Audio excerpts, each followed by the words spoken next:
Chapter 25-21, Turmoil in the Burning Forest. As they watched the Demon Patrol squad become nothing more than EXP for Shifeng's team, the demon players gaped in shock. Who are those people? The spectating demon players in the distance were both shocked and curious as they watched Shifeng's team. The Demon Patrol squads formed a solid defensive barrier that prevented intruders from reaching Demon City. They were akin to NPC city soldiers. Not only did they have an arsenal of powerful skills and spells, but they could also fight as a team. They were nothing like ordinary demon players. However, these demons were little more than ordinary monsters before Shifeng. Are we still going to wait for the adventurer teams, leader? A level 105, Tier 2 ranger asked, turning toward the Tier 3 assassin that led their party. Not even Demon City's large adventurer teams would have an easy time against a team that could annihilate a demon patrol squad so effortlessly. Otherwise, those adventurer teams wouldn't share much of their spoils with an ordinary party. Moreover, they'd have to risk their lives to keep an eye on Shifeng's team until the adventurer teams arrived. They were demon players and had far sharper senses than human players, but there was no guarantee that they wouldn't be discovered. On the off chance that Shifeng's team noticed them, the consequences would be dire. The risk simply wasn't worth the reward. Of course. Demon's Heart is offering extraordinary rewards. Even if we help kill one player and earn only 10% of the rewards, we'll still get a demon crystal. Once we have 120 demon crystals, we can challenge a noble in the city. It would take ages to collect that many if we just try to grind for them ourselves, the Tier 3 assassin said. We will have to be careful and maintain some distance from those players, of course. We don't need to follow them closely, we can just follow their tracks. Silently, the rest of the party nodded in agreement. They all thought that their party leader's plan was viable. With their superior senses, they could avoid detection, even if Shifeng's team were powerful, as long as they kept their distance. As soon as the Tier 3 assassin finished speaking, however, the cold blade of a dagger burst through his chest. A critical damage of over -900,000 then appeared above his head. Before the Tier 3 assassin could speak, a snowy white blade slit his throat, devouring the last of his HP. Leader? The party's remaining 5 Tier 2 members were flabbergasted. What had just happened? A second ago, their party leader had been alive and kicking, and in the next, he was dead. Their party leader was a Tier 3 assassin, and even in Demon City, he was quite the famous expert, yet he had just died so suddenly. As their leader dropped to the ground. An assassin? Crap. We've been discovered. Run. By the time the 5 demon players reacted, the alluring woman vanished like a ghost. She reappeared before the 5 demon players, and a streak of snowy white light immediately swiped at them. A series of damages exceeding 1 million appeared above each demon player's head, robbing them of all of their HPs. How foolish. You radiate so much mana that you're practically walking lanterns in the dark. You dare follow us with such skills. Fire Dance shook her head disdainfully at the demon players' confused looks. She thought they had severely underestimated her. What Fire Dance didn't know is that in this era, when Tier 3 players were still extremely rare, everyone busily researched how they could best use their Tier 3 skills and spells. No one had time to spare on improving their mana control. Guild leader, I've taken care of the nearby demon players, Fire Dance reported to Shifeng after ensuring that she didn't detect any hostile players' mana signatures nearby. Good. Continue patrolling the area. If you run into too many demon players, call the Hell Legion's assassins for help, Shifeng said, nodding. He then returned his gaze toward the loot the demon patrol squad had dropped. He hadn't expected the squads to drop anything good. They were on par with NPC city soldiers, after all. NPC soldiers didn't drop anything noteworthy even when players killed them. Contrary to his expectations, however, the demons had dropped considerably valuable loot. The weapons and equipment were subpar, all level 110 plus standard secret silver and fine gold equipment, but the demons had dropped dark magic gold. Dark magic gold was an exceptionally rare epic material. Not only could one use it to increase their success rate when crafting weapons and equipment, but there was also a chance of imbuing the resulting items with power of darkness. It was a material all master forgers sought. He had obtained 14 ingots of dark magic gold after slaying one demon patrol squad. If the master forgers of his previous life found out about this, they'd likely hunt the burning forest's patrol squads into extinction. However, the Hell Legion's members were even more ecstatic than Shurfeng. The demons they had killed had awarded an abundance of EXP, and during the battle, they had gained a lot of insight into mana control. Although the demons' mana control couldn't compare to actual NPCs, it was far better than dumb monsters. They usually only fought dumb monsters, they had almost no chances of battling NPCs.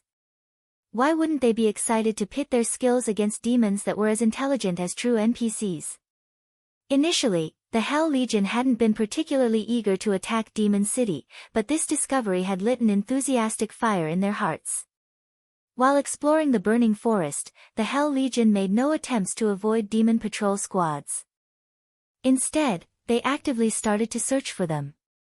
Meanwhile, elsewhere in the burning forest, a 1,000-man team assaulted a monster nest under the protection of a level 110 mythic boss. Although the team only had 1,000 players, over 80 of them had already reached Tier 3. Not even first-rate guilds could field such a team at this stage of the game. The several players leading the team easily suppressed the mythic boss, allowing the rest of the team to deal with the great lords and grand lords. Excellent. The monsters that ran ahead have been taken care of. All Tier 3s, attack the boss, a valiant, level 108 man in black robes and wielding a golden staff shouted as he fought the mythic boss. The 80+ Tier 3 experts suddenly turned away from their targets, shifting their attention to the nest's boss. In less than 6 minutes, the mythic boss, which nearly everyone feared at this stage of the game, collapsed, dropping a pile of loot around its corpse. Although the independent teams watching from afar were tempted by the large number of items the mythic boss had dropped, none of them dared to steal the loot. The adventurer team raiding the monster nest was one of Demon City's large adventurer teams. The small organization was only inferior to the city's 2 guilds. Anyone that tried to steal from that adventurer team shouldn't dream of surviving in Demon City for long. Commander, Black Blind Man just sent a message stating that his party has discovered Demon's Heart's targets, a level 107, Tier 3 assassin quietly reported to the valiant man leading the team. They're already here. The valiant man grinned. Notify everyone. We'll head that way immediately. Black Blind Man is a cunning bastard. There's no way he stopped after notifying our team. If we take too long, there won't be anything left. Black Blind Man also warned that these players are incredibly strong. They actually had the upper hand over a demon patrol squad, the Tier 3 assassin said. They overpowered a patrol squad. I suppose they must be powerful. It's no wonder why Demon's Heart has offered such an excellent bounty, the valiant man said, nodding. Where are the targets now? He was very familiar with the Demon Patrol Squad's strength. No ordinary 100-man Tier 3 team could take them on. Read latest chapters at Wuxia World. I don't know, the Tier 3 assassin awkwardly replied. Didn't Black Blind Man follow them? The valiant man asked curiously. He was also very familiar with the player known as Black Blind Man. Not only was the man powerful individually, but he was also one of the top-ranked assassins in Demon City. There was no way Black Blind Man would forego an opportunity like this. He's dead. Chapter 25-22, Great Disturbance, Blind Man's dead? The valiant man, Regretful Wind, was astonished by the report. Someone actually noticed him and killed him, with his cautious nature and tracking skills? Black Blind Man was a relatively well-known assassin in Demon City, and his sharp senses were particularly outstanding. When Demon City's large adventurer teams, including Windtooth, targeted a specific player, they often hired Black Blind Man to track the player down. Regretful Wind had never heard of Black Blind Man running into issues when tracking a target. According to Blind Man's teammates, his grinding party had been annihilated without any time to fight back. In a fit of rage, Blind Man logged off and contacted his close friends to notify everyone in the city. He wants Demon City's players to ambush the people who killed him, the Tier 3 assassin said, nodding. Unfortunately, his message is over 10 minutes old, and we don't have any new details about the invaders' whereabouts. Since those players can defeat a demon patrol squad, they must be fairly strong. I guess it isn't surprising to hear that they've killed Blind Man, but we have to hurry. Now that Blind Man has informed the public of the situation, many of the city's players will prepare for battle, Regretful Wind said, frowning. He wouldn't have much of an issue if Black Blind Man had simply informed the city's large adventurer teams. Only a small fraction of Demon City's player population consisted of large adventurer team members. Even if the adventurer teams mobilized all of their members, locating the intruders in the burning forest wouldn't be easy. If everyone in the city knew about them, however, locating the intruders would be a piece of cake, and the Windtooth adventurer team would have a lot more competition. Demon's Heart had offered an extraordinary bounty for these players' heads, with each intruder worth 10 demon crystals. Players could slay the monsters in demon territory for demon crystals, but the drop rate was incredibly low. Players could only increase their chances by hunting powerful monsters. Even the city's various large adventurer teams would be lucky to collect 10 or 20 demon crystals per day. Once players collected 20 demon crystals, they could apply for the challenge to earn a noble rank in the city. If they completed the challenge, they become one of Demon City's nobles and gain a significant boost to their strength. Even those with noble demon ranks had to acquire demon crystals to elevate their strength and position, although they would need even more demon crystals to do so. With the opportunity to earn 10 demon crystals per player killed before them, none of Demon City's residents would simply stand by and watch. Rest assured, Commander. I've already instructed our team to search the burning forest. It won't be long before we find the invaders. While I was grinding earlier, I also found a secret silver treasure chest and obtained an exotic perception potion. The potion can improve a player's senses and tracking abilities for 6 hours. Normally, players' tracks fade after an hour, but with this potion, I can even follow 4-hour-old tracks. If we make our way to Blind Man's last known location, we should easily be able to locate these players, the Tier 3 assassin said, smiling. Even with the rest of Demon City's players after then, ordinary teams will be helpless against players this strong. We have more than enough time to claim the bounty. Good. We'll set off immediately. Once we locate our targets, you'll receive 10% of the bounty for your contributions. Also, instruct our brothers and sisters in the city to bring the trump cards we've kept hidden. Regretful Wind declared. Aren't you giving these newcomers a little too much credit, Commander? We've already stopped the Battle Wolves invasion. How strong could a bunch of nobodies from the Dark Den possibly be? The Tier 3 assassin asked disdainfully. The Dark Den was merely a small otherworld, with a pitifully low number of players.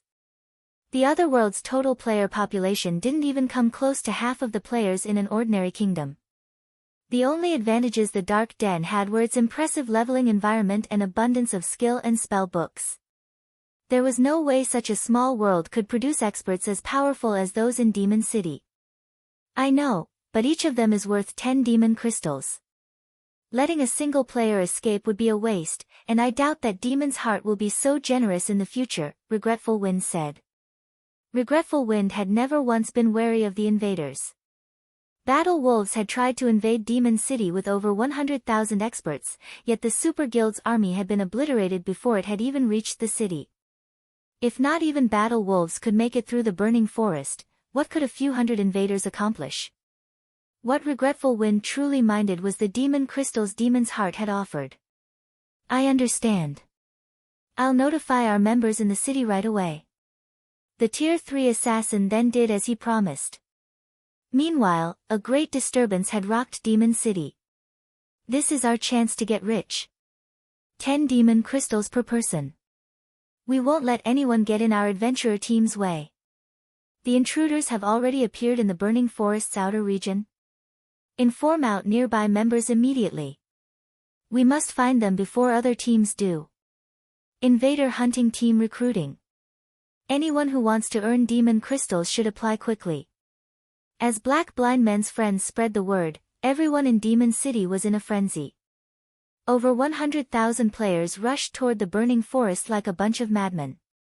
When Troubled Times, who rested in one of the city's high-class bars, heard the news, his expression turned gloomy. He hadn't thought that Shifeng would actually come here. There's no need to worry, Commander Troubled. Now that this matter has caused such a commotion, the large adventurer teams we've hired won't be the only ones on the hunt. Medium adventurer teams are also on the move. Even if every super guild in the Ten Saints Empire worked together, they'd never get past so many experts. A man in silver armor tried to reassure Troubled Times when he saw the man's concern. That's right. Even if Zero Wing somehow manages to make it to Demon City, Demon's Heart is still waiting for them. We stand by your side. Zero Wing's efforts will be for naught, Furious Heart said. He thought that Troubled Times was worried for nothing. You shouldn't underestimate Black Flame, Troubled Times said. Of course, if everyone here tries to stop him, I doubt he'll accomplish anything. Troubled Times had seen the strength of Demon's Heart's elders personally. They were all true monsters, particularly Furious Heart. The man was only half a step away from becoming a count in Demon City and was far stronger than Troubled Times, who had only recently become a demon viscount. Furthermore, demon players who had the Viscount rank or higher received a strength boost while inside Demon City. While Demon City's players discussed Shifeng and his invading team, several thousand Wind-Tooth members arrived in the Burning Forest's outer region. Commander, I've found traces of their battle, and the tracks are still fresh. They should be nearby, the masked, Tier 3 assassin excitedly reported as he examined the lingering traces Shifeng's team had left behind. Read latest chapters at Wuxia World. EU, good. Proceed according to plan, everyone. Regretful Wind commanded, instructing his team to prepare for battle. These players began to follow the Tier 3 assassin's lead while suppressing their auras to the best of their ability to avoid detection. As they followed Shifeng's tracks, they encountered Demon Patrol Squad corpses. 100. 200. 300. By the time Windtooth's members had crossed 3,000 yards, they had found more than 1,000 demon corpses, and the freshest had been from a patrol squad with over 200 demons. Chapter 25-23, Run, Why are there so many fallen demon patrol squads? What happened here? Did those people kill all of these patrol squads? Windtooth's members were curious and afraid when they saw so many demon corpses strewn around them. The Demon Patrol Squad served as a barrier between intruders and Demon City, with 10,000 demons patrolling the burning forest. Thus far, however, the adventurer team had found more than 1,000 demon corpses. This was 1/10 of the burning forest's defenses. Commander, there's something you need to see, the masked, Tier 3 assassin, who had scouted ahead, reported in the team chat. All of the team members put up their guard the moment they heard the assassin. Meanwhile, Regretful Wind hurried to the assassin's side. Finding his comrade, Regretful Wind arrived before a forested area laden with player corpses. To his surprise, however, there was no sign of battle. Some of the weapons and equipment the players had dropped hadn't been touched, and after a quick glance around, Regretful Wind counted more than 200 bodies. Based on how organized the corpses lay, it looked as if death had befallen them as the group marched through the forest. It was almost as if the battle had ended as abruptly as it had begun, and none of these players had had a chance to react to the attack. While scanning the dead, Regretful Wind quickly noticed the familiar faces of several Tier 3 experts. He clearly wasn't pleased about it either. How was Misty Ghost's main force annihilated? Regretful Wind stared at the fallen team in confusion. What happened here? Misty Ghost was a relatively famous medium-scale adventurer team based in Demon City. Although the adventurer team had fewer than 2,000 members, it had over 30 Tier 3 experts, including 1 Demon Viscount and 10 Demon Barons. Even Windtooth would struggle to defeat Misty Ghost. And yet, Misty Ghost's main force had died here. They hadn't even had a chance to fight back. It was unbelievable. I don't see Misty Ghost's commander, 7 Constellations, among the corpses, Commander, the Tier 3 assassin reported after carefully examining the bodies. He's not here.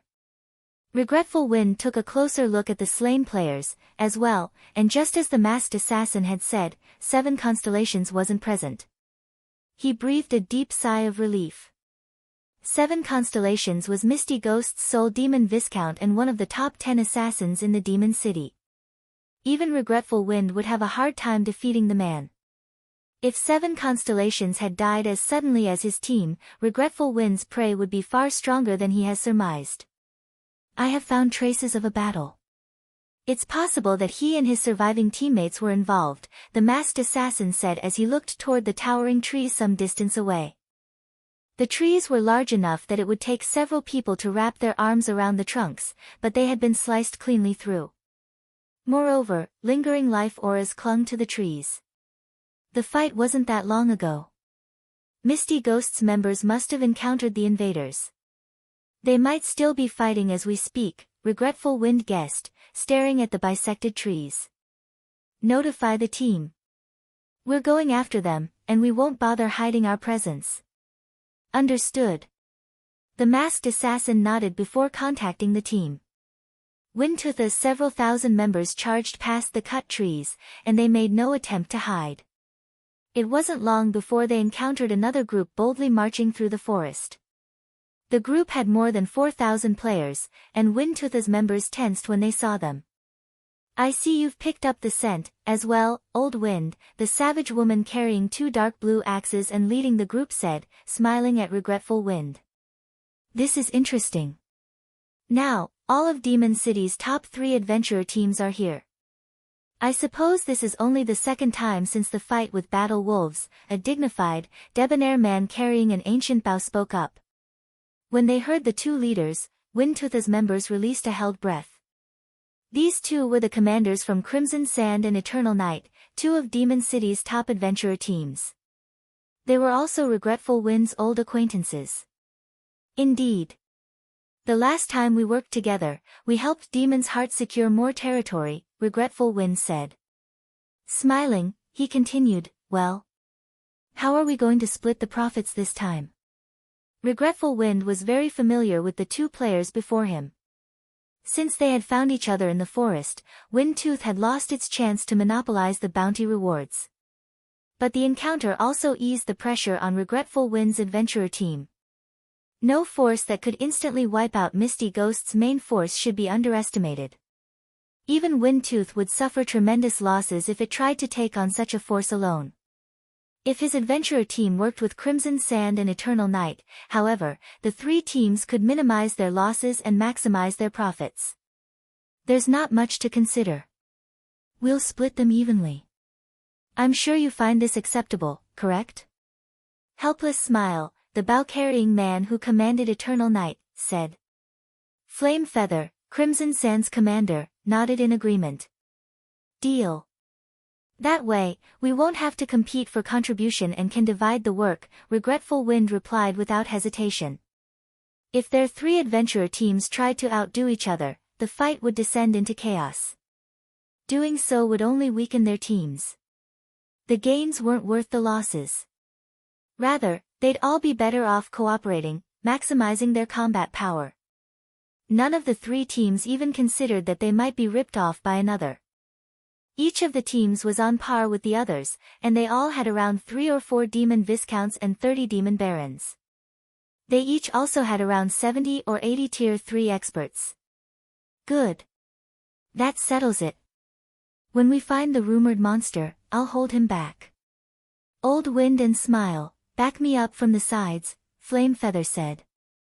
Regretful Wind was the 3rd-ranked elementalist in Demon City, and one of the publicly acknowledged top 10 experts in the city. Although Helpless Smile wasn't quite as powerful, he still ranked among the top 15 experts in Demon City. In a support role, he was one of the 5 best players in the city. No problem. Neither Regretful Wind nor Helpless Smile objected to Flame Feather's plan. She was the strongest melee player among their adventurer teams, after all. Flame Feather was also the only 3-star Viscount in any of their teams, only 1 step away from becoming a Count. Shortly after the three commanders came to an arrangement, they heard the sound of battle from the nearby forest. All three teams immediately charged toward the sound. After crossing about 500 yards, a loud explosion rocked the forest. Boom! A figure suddenly shot past the three adventurer teams like a cannonball, crashing into a large tree roughly 100 yards away from Regretful Wind. The tree shattered instantly, falling, while the figure slid down its trunk to the ground. To everyone's surprise, this figure radiated an even stronger aura than a Grand Lord of the same level. Even so, the figure rapidly lost HP, 7 constellations. Regretful Wind paled when he recognized the player. Read latest chapters at Wuxia EU. Flame Feather and Helpless Smile looked at the player with somber expressions, as well. They were all familiar with 7 constellations and the strength he wielded. Demon City didn't have many Viscounts, and as such, they all, more or less, knew each other. Despite his noble demon rank, however, 7 constellations had just been defeated. The man hadn't even had a chance to flee. They could only imagine how strong his opponent was. Mon, stir. Run, quickly, 7 constellations hissed between clenched teeth when he saw the nearby adventurer teams. Before he could finish his warning, however, his HP dropped to 0, and his body went as limp as a puppet with its strings cut. Chapter 25-24, She is the Monster. The 3 adventurer team's members were senseless when 7 constellations died. A monster, huh? Regretful Wind frowned, contemplating 7 constellations' dying words. Demon Viscount stood at the apex of Demon City, and 7 constellations was an assassin, a class that boasted its survivability. And yet, he had just died. Moreover, 7 constellations had warned their 3 adventurer teams away. It was clear that in his mind, these 3 teams were no match for the monster he had just faced, even if they worked together. Although that was only the assassin's opinion, his words should be credible. If 7 constellations focused on getting away, not even the top-ranked experts in Demon City could stop him. But he had still fallen. It seems our opponent isn't as simple as we thought. What do you guys think? Regretful Wind asked the other 2 commanders. If they fought an opponent that even 7 constellations feared, the outcome wouldn't be as pleasant as they hoped. It's no wonder why Demon's Heart has offered such a gracious bounty, Helpless Smile replied, staring at the assassin's corpse. But this isn't the first time we've faced monstrous experts. Besides, if we flee, we'll become laughingstocks in Demon City by tomorrow. Although Helpless Smile felt the weight of 7 constellations' warning, it wasn't enough to order a retreat. Even if these intruders are powerful, there's no guarantee that we can't defeat them, Flame Feather agreed with a nod. Fighting spirit burned in her eyes as she launched into another charge. Don't forget, we have the home ground advantage. Our opponent may be a monster, but we'll still make him suffer. Monster-like experts were something to be feared. Ordinary Tier 3 experts had no hope against such players. However, their adventurer teams had fought monster-like experts before, particularly during the fight with Battle Wolves. Yet, these monstrous experts hadn't been powerful enough to save the guild from its miserable defeat in the Burning Forest. Furthermore, their adventurer teams had grown stronger since then. She was confident that they could hold their ground against monster-like experts and that they still had a chance at victory. The members of all 3 adventurer teams nodded in agreement with Flame Feather's sentiment. Achieving victory might be difficult if their teams fought alone, but they had all agreed to work together. Not even the 10 Saints Empire's superpowers would dare to take on their combined force, much less a measly team of 300 plus. It wasn't long after she finished speaking, however, that everyone noticed a lithe figure beside 7 Constellations' corpse. The figure silently looted the assassin's body as if she didn't have a care in the world. What amazing concealment techniques! Surprise flashed in Regretful Wind's eyes when he saw the woman who had abruptly appeared. As demon players, their perception of non-demon races' life signatures was incredibly powerful. Even an assassin in stealth would have a hard time hiding from demon players, especially with less than 100 yards between them. However, they couldn't seem to detect a trace of the female assassin's presence. The woman's mastery of concealment arts was unrivaled, even in Demon City. Is she the monster 7 constellations warned us about? Helpless Smile's expression tensed as he watched the alluring woman a short distance away. If he encountered the assassin normally, she'd kill him 9 out of 10 times. He finally realized, more or less, why 7 constellations had failed to escape. Interesting. I'm going to fight her. Flame Feather declared, her fighting spirit reaching its peak. She then activated demonification and charged at the female assassin, wielding her axes. As the only 3-star demon Viscount, activating her demonification would not only strengthen her physique by a large margin, but her basic attributes would also undergo a qualitative transformation. In her demon form, every action she took could transform the terrain around her. With just her Tier 2 demon charge, Flame Feather had bathed her surroundings in a sea of fire and shook space itself. Another ambush? Sensing Flame Feather charging toward her, Fire Dance stored the dagger she had just picked up from 7 Constellation's corpse and unsheathed the short sword hanging at her waist. In that case, I'll bury you alongside them. Fire Dance then swung 1,000 transformations through the empty air before her. Tier 3 skill, Triple Flash. 3 streaks of black light shot toward Flame Feather, one after another and as fast as lightning. However, Flame Feather's enhanced physique allowed her to brandish her axes during her charge in turn. Tier 3 skill, Demon Storm. Boom. Boom. Boom. A series of explosions echoed throughout the forest, and the powerful shockwaves knocked down trees while stirring dirt and debris into the air. Among the chaos, Flame Feather stumbled 3 steps back as a damage of over -50,000 appeared above her head. The difference between the two women's strengths was clear. What? Flame Feather was pushed back even in her demon form? The scene astonished Helpless Smile. He was perfectly aware of how powerful Flame Feather became after activating demonification. She was undoubtedly the strongest player among 3 adventurer teams.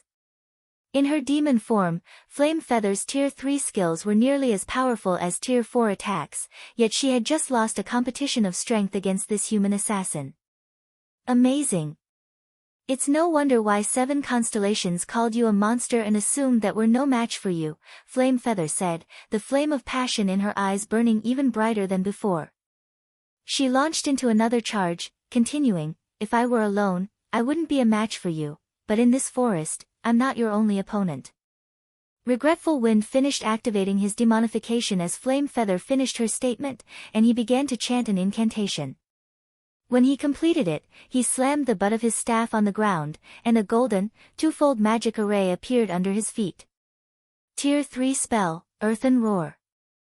Suddenly, the earth beneath Fire Dance's feet burst, exploding with countless streaks of light.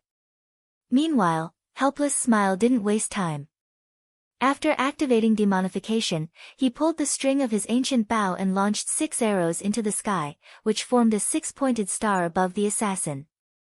Tier 3 skill, Demon Thorns. As the star-shaped magic array took form, pitch-black magic arrows descended, each with the power of a Grand Lord-ranked archaic species. Under Helpless Smile's control, a total of 18 magic arrows fell, diverting Fire Dance's attention away from Flame Feather. The nearby adventurer team members gaped, impressed by their commander's coordination. They had never guessed that those 3 would be so strong when they worked together. How was this still a battle between players? It was basically a fight between monsters. Not even Battle Wolves monster-level experts could stop their 3 commanders when they cooperated. With attacks coming in from all directions, Fire Dance was forced to activate a life-saving skill. She immediately used shadow steps to appear behind Flame Feather, evading the countless streaks of light. She dodged most of the 18 magic arrows, relying on Wind Step's brief invulnerability to block 5 unavoidable shots. She then tried to block the 2 incoming axes with 1,000 transformations. Boom! Fire Dance didn't have time to use a skill to block the axes, filled with power of darkness, in time, and as her short sword collided with Flame Feather's weapons, she was sent flying, losing 70,000 HP in the process. She didn't even have 1 million total HP, and the strike claimed a visible chunk. All hail the commanders. So what if she's a monster? She's still at a disadvantage against our commanders. The adventurer team members were ecstatic and overcome with pride to see one of their commanders dominate this monstrous assassin. The various superpowers monster-level experts were a nightmare for adventurer teams like theirs. Although their teams had defeated Battle Wolves' monstrous players, that had only been possible because of Demon's Heart's help. To be precise, their 3 adventurer teams had merely played a support role. However, their teams now had the strength to deal with monster-level experts, too. Now that she's alone, we can't let her escape. Flame Feather shouted to Regretful Wind and Helpless Smile. Fire Dance was clearly the invader's cornerstone, and since she was alone, this was the perfect chance to take her out. If they could not defeat her, and she regrouped with her allies, dealing with her would prove far more challenging. Relax. I've already had people set up a spatial barrier. She might be an assassin, but she won't get away that easily. Regretful Wind replied, grinning.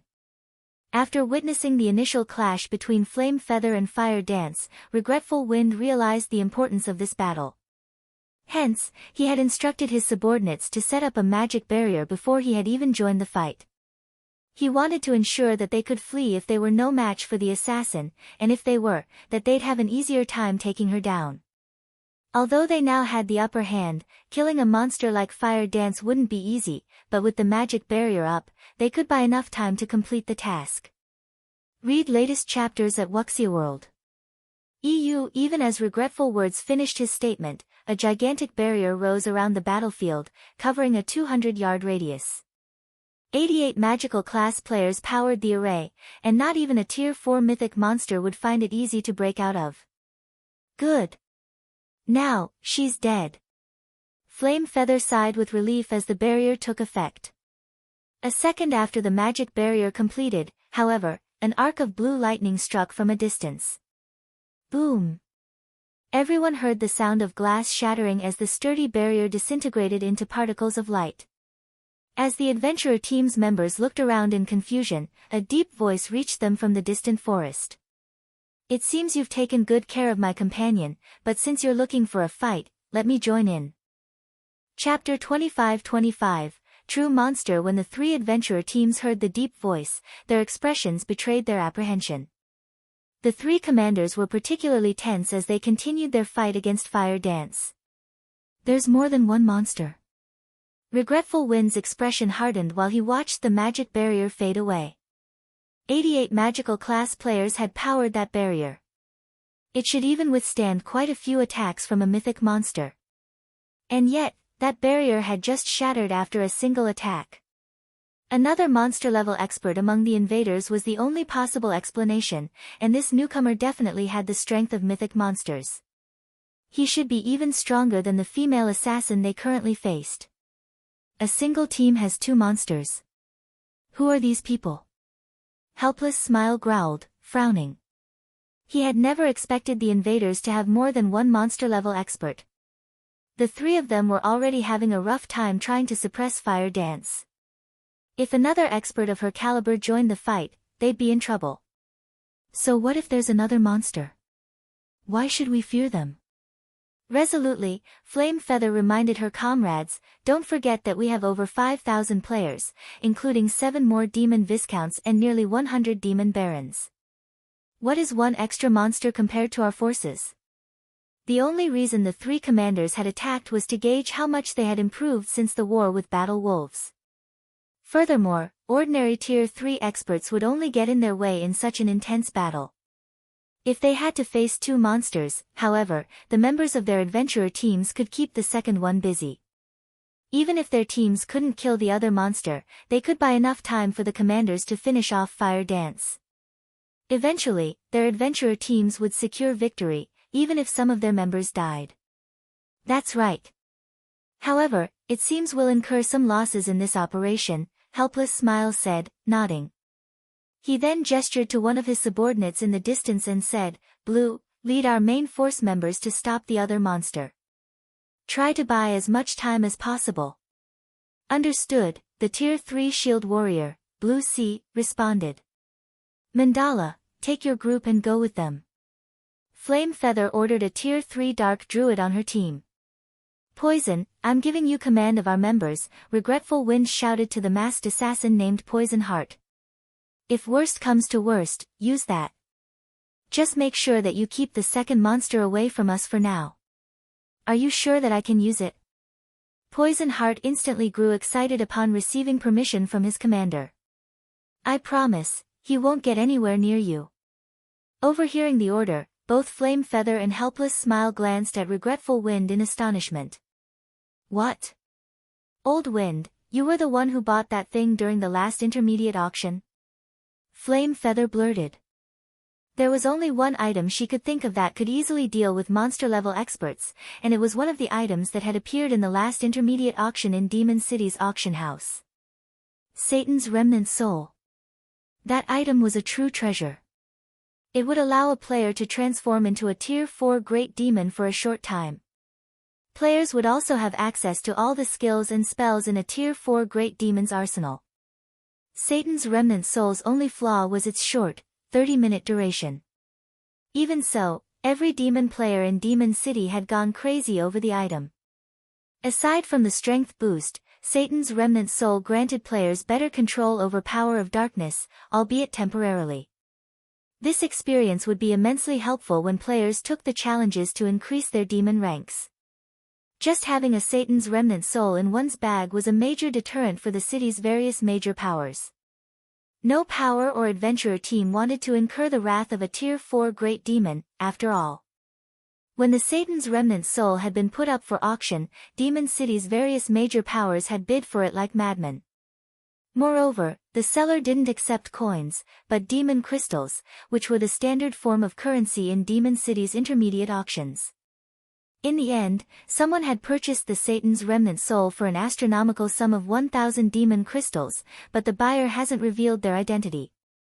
The mystery of who now owned the item had been a hot topic among the city's major powers. Even Helpless Smile flashed Regretful Wind a surprised look. He had never dreamed that Windtooth had hidden such a powerful trump card. If Eternal Night had clashed with Windtooth, the consequences would have been dire for his adventurer team. That being said, he had to admit that he was glad to work with Windtooth right now. Mitchum. I dug up practically everything we had to win it, Regretful Wind proudly confirmed. I had wanted to save it for a fight against a superior mythic, but I don't mind using it to annihilate these invaders. I will say this, however, any invader Poison Heart kills belongs to Windtooth. Since you're willing to go to such lengths, we won't take advantage of you. Don't worry, Helpless Smile agreed, nodding. That's right. We won't ask for any loot from an invader the Great Demon slays. I'd be even happier if the Great Demon takes care of the two monsters, Flame Feather said, laughing. She had been confident that the three of them could defeat Fire Dance eventually with the magic barrier to back them up, but now that the barrier had fallen, they wouldn't be able to stop the assassin if she focused on fleeing. This battle would go much smoother if Poison Heart could take care of the two monstrous invaders. In the fields, monster-level experts posed an extraordinary threat, especially if they had no qualms with hit-and-run tactics. They were an absolute nightmare to deal with. That's reassuring, Regretful Wind said. He then turned toward Poison Heart and said, since the two commanders have agreed, use it, Poison. The Satan's Remnant Soul was precious, and there was almost no chance that another would go up for auction, but obtaining the monster-level experts' weapons and equipment would make it a worthwhile transaction. The superb quality of their weapons and equipment was a large part of the reason that monster-level experts were so much stronger than peak experts. He could likely earn back the cost of using the Satan's Remnant Soul with just one of their weapons or equipment pieces, possibly even more. Poison Heart was elated as he pulled a black bottle from his bag and started to remove the seal. He had hoped he could use the Satan's Remnant Soul to help him become a 2-star Viscount, but because the item was so valuable, he didn't want to use it solely for his promotion. He had wanted to save it until he could use it to kill 2 birds with 1 stone, which was why the item had remained in his bag for so long. Now that he had found the perfect opportunity, he wouldn't hold back. Once Poison Heart had removed the seal, he doubled in size, and 2 pairs of jet black wings, enveloped in fire, grew from his back. So strong. So, this is the power of a Tier 4 Great Demon. Poison Heart exclaimed as he felt an immense power course through his veins. So much strength. Absolute power. This omnipotent feeling was intoxicating. Sure enough, a great demon is truly awe-inspiring. Poison can now likely slay all of the intruders without our help. Helpless Smile said. He couldn't help but feel a little jealous as he gazed at Poison Heart's new form and sensed the assassin's intense aura. Poison, I'll leave the rest to you. Remember, you need to finish this battle quickly. We won't be able to hold on for long. Regretful Wind shouted to his subordinate before casting another spell against Fire Dance. Leave it to me, Commander. I'll make sure they all die. Poison Heart declared. He flapped his wings and flew straight toward the source of the deep voice. He was so fast that the team's Tier 2 demon players didn't even have time to react. So fast. These invaders are dead now. The 3 adventurer team's members were astonished when Poison Heart vanished in the blink of an eye. Some of them even pitied Shifeng's team. Even working together, their teams wouldn't have been a match for Shifeng's people if they had attacked before the Battle Wolves Crusade, but after that fight, they had gained a bountiful harvest that had helped them undergo qualitative transformations. Now, with the Great Demon, Poison Heart, by their side, they were all confident that their teams could repel Battle Wolves' army by themselves, let alone a laughable team of 300+ experts. What a pity. It seems your companion is doomed. Flame Feather said, grinning as she brandished her axes at Fire Dance. I think you're the one that should pray for your friend. Fire Dance rolled her eyes at the other woman. I think you've misunderstood something from the very beginning. Misunderstood? And what would that be? Flame Feather asked curiously. I'm not responsible for killing that assassin. In fact, I hadn't even seen him before looting his body, Fire Dance said. I only came to collect the items. The 3 commanders immediately paled. What do you mean? You didn't kill 7 constellations? Read latest chapters at Wuxia World. You're not the monster he was talking about. Regretful Wind, Flame Feather, and Helpless Smile simultaneously recalled 7 constellations dying monster. Run quickly. If Fire Dance hadn't seen the assassin before he died, she couldn't be the monster he had warned them about. But before the 3 commanders could respond, they heard a series of explosions from the nearby forest, and the ground under their feet shook violently. After a few seconds, a colossal figure flew toward them, slamming into a nearby tree and felling it. The figure was none other than Poison Heart, who had just flown toward the other monster-level expert a moment ago. Chapter 25-26, Despair of 3 Adventurer Teams, Poison. Regretful Wind was shocked when he saw Poison Heart's miserable figure lying at the base of the collapsed tree. Right now, the assassin was a bona fide Tier 4 being. He was even stronger than Tier 4 players. The man had command of every Tier 4 skill and spell a great demon possessed, which was an advantage that Tier 4 players wouldn't have. And yet, someone had thrown Poison Heart with an attack. When Flame Feather and Helpless Smile saw this, they found the scene incredibly familiar. They had encountered 7 constellations in the same way. Is the monster 7 constellations referred to in that area of the forest? Helpless Smile tensed as he recalled the other assassin's warning. They had gone to great lengths to corner Fire Dance, yet just when they thought they had curbed the monster 7 constellations had warned them about, reality's punchline hit them. Flame Feather was also momentarily dazed over the unexpected revelation, and for a moment, she forgot about her fight with Fire Dance, very nearly letting the female assassin kill her. After a brief moment of silence, a man emerged from between the nearby trees. He was fully clad in pitch-black light armor and hid his appearance under a black cloak. 2 long swords hung from his belt, and the frightening amount of mana he radiated formed a layer of mist around his body. Within the burning forest, he looked like the Grim Reaper, and everyone who saw him felt chills crawl down his spine. The three adventurer team's main force members, who had been prepared to follow Poison Heart into battle, glanced back at their commanders. None of them were sure whether or not they should try to confront this invader. If this man had even thrown Poison Heart, who had transformed into a great demon, they'd suffer an even worse fate. It was highly likely that they'd die instantly, just like 7 constellations did. The mana he's radiating is practically even denser than Poison Heart's. Is he really just a tier 3 player? Flame Feather exclaimed when she saw Shurfeng. Although determining a player's strength by the mana they radiated wasn't possible, the more mana wafting from one's body, the stronger their skills and spells would be. They'd also have higher physical stats and could more easily exhibit combat power beyond their limits. The amount of mana under his control was precisely the reason Poison Heart had felt omnipotent after reaching tier 4. However, this tier 3 swordsman commanded even more mana than Poison Heart did after his transformation. It was unbelievable. Could he have unlocked his mana body's full potential? Regretful Wind thought of a possibility as he sensed the immense amount of mana surrounding Shurfeng. He couldn't think of any other reason that would let a tier 3 player command so much mana. Is a fully unlocked mana body really this strong? Helpless Smile wondered, skeptical about Regretful Wind's guess.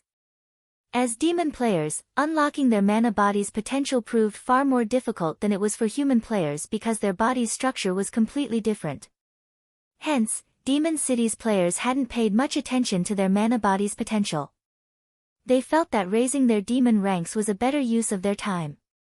Not even most great demons they came across had fully unlocked mana bodies. Demon players were also physically stronger than humans, and they controlled more. They simply didn't need to go to the trouble of unlocking their mana body's potential. As long as they raised their demon rank, they were more than powerful enough to suppress human players. But Helpless Smile had never dreamed that human players with fully unlocked mana bodies would be this strong. The amount of mana Shurfeng controlled was enough to give him goosebumps. It was easy to imagine how powerful the swordsman's skills and spells would be. This isn't worth the trouble. Demon's Heart didn't offer nearly enough demon crystals for us to take on a monster like that. As Regretful Wind watched this grim reaper approach, he inwardly cursed the Dark Guild. If he had known that he'd have to fight a monster like this swordsman, he never would have led his team here. Even if they managed to defeat Shurfeng, it would be a Pyrrhic victory. 3,000 plus demon crystals wouldn't even come close to compensating their losses. What are you afraid of? He's just one person. There's a limit to his stamina. Poison didn't even take that much damage. We can definitely wear him down if our main force members work together. As long as we defeat this assassin, we can take our time with the swordsman. Flame Feather shouted when she realized that the 3 adventurer team's main force members were cowering in fear. Her insistence snapped the main force members out of their daze, and they trusted that the commander was correct. Regardless of how powerful a player was, there was a limit to one's stamina. Shurfeng was merely one person. No matter how strong he was, he couldn't kill them all. Aside from the 100 or so demon barons, they had over 5,000 demon experts with them. Their teams were more than capable of whittling Shurfeng down. That's right. So what if he is strong? We still have a great demon on our side. We can just keep healing Poison Heart, and that guy won't be able to stop us. Kill him. His weapons and equipment will only strengthen our adventurer teams. Fighting spirit burned within the adventurer team's members, and they immediately moved into formation, slowly approaching Shurfeng. No. Run. Everyone, get out of here. Poison Heart, who had just recovered from the crash, shouted, panicking as he watched his comrades move toward the human swordsman. They all turned toward the assassin, confused by the warning. They couldn't understand what he was trying to do. Did the man hit his head that hard? He's not alone. There's an entire team of monsters in those trees. Poison Heart hurriedly added. Before anyone could react, new figures began to appear behind Shurfeng. The new arrivals concealed their levels and appearances under black cloaks, but their auras were horrifically intense.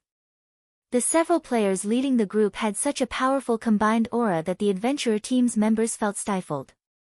They felt even stronger than Grand Lords of the same level. Damn it! How is this possible? The blood drained from Regretful Wind's face when he saw the Hell Legion. Everyone, retreat. Retreat immediately. Both Fire Dance and Shifeng had suppressed their auras, so Regretful Wind hadn't been able to tell how strong they were. He could only guess based on his instincts and the mana they radiated. The Hell Legion members didn't bother to hide their auras, however. Read latest chapters at Wuxia World. EU. From the power Regretful Wind sensed, at least 5 of those human players were even stronger than Grand Lords of the same level, and even the weakest of the remaining members nearly rivaled Grand Lords. If their 3 adventurer teams tried to fight this group, it'd be a one-sided massacre. Hearing Regretful Wind's order, the stunned adventurer teams snapped out of their daze and fled in all directions like a flock of startled birds. Damn it! Run! Flame Feather did the same, fleeing the moment she saw Hell Rush and his companions. As she ran, a deep hatred for Demon's heart blossomed in her chest. What a joke!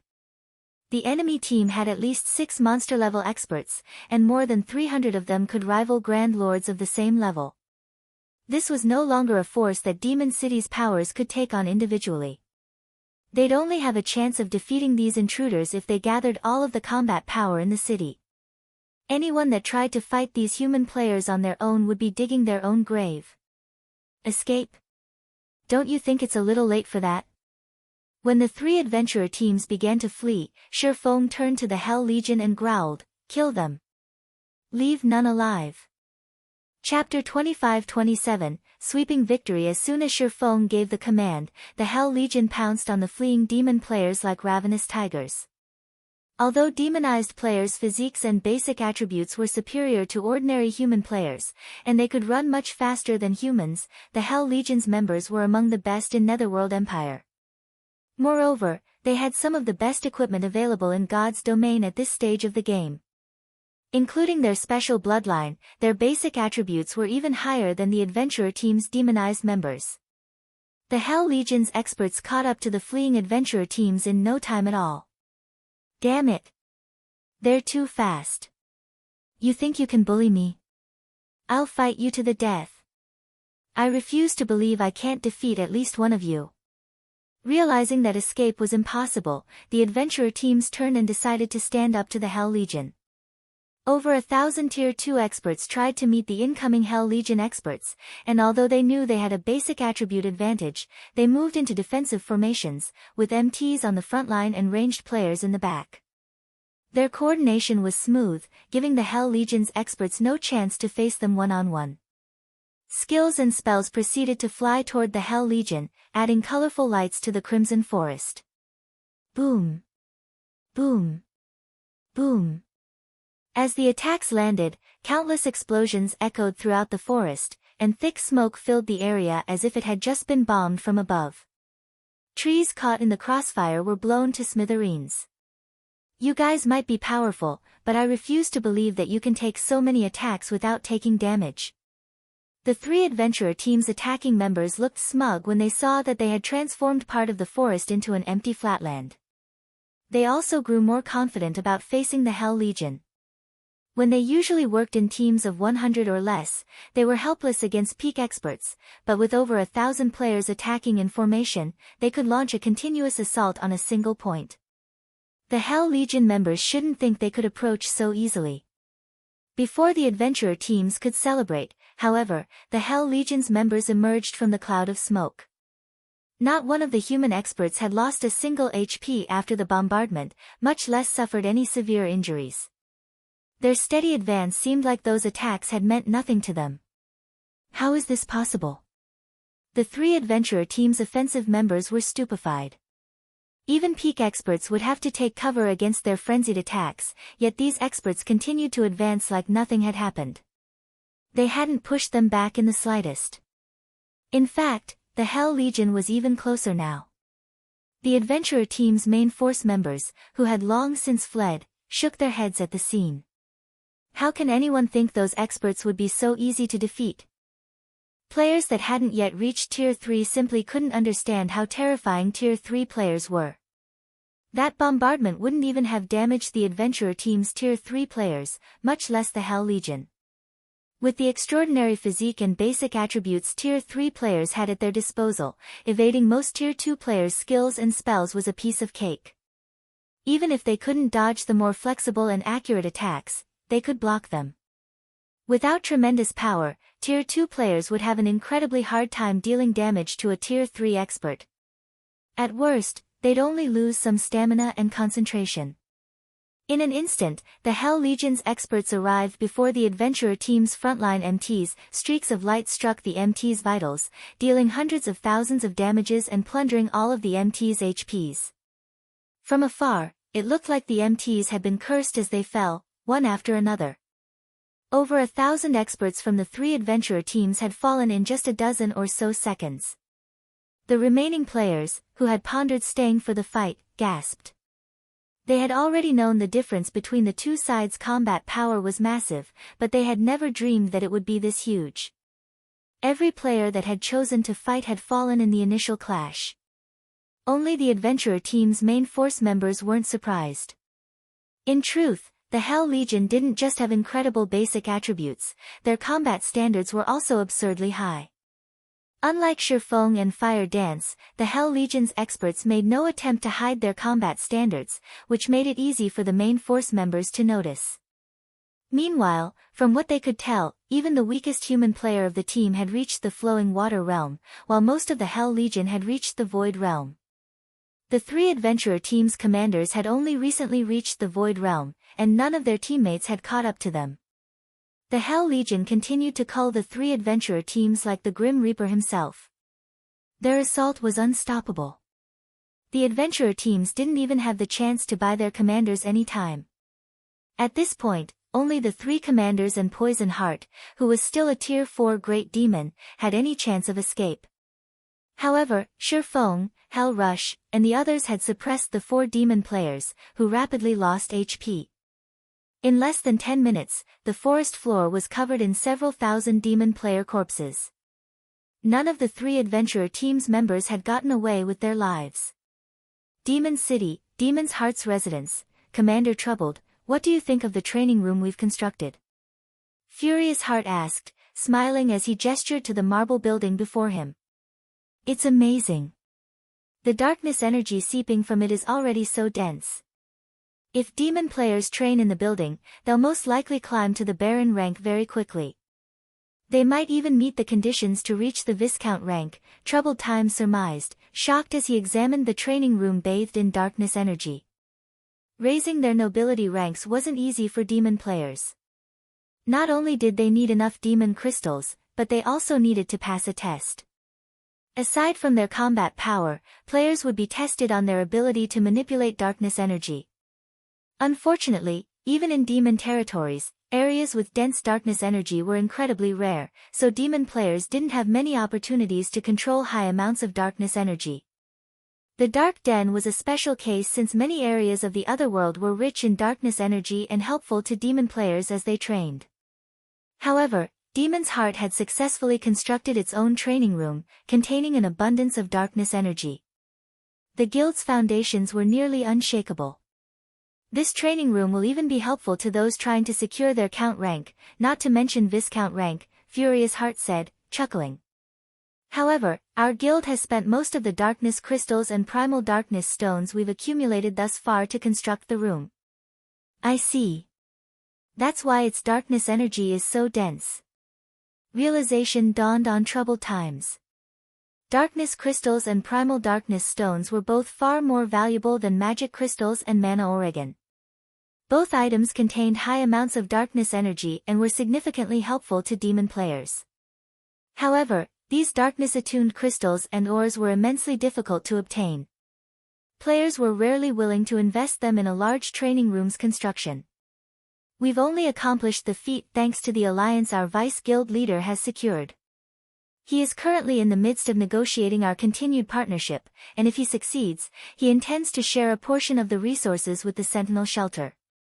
You might even be able to construct a training room for yourselves, Furious Heart said. Really?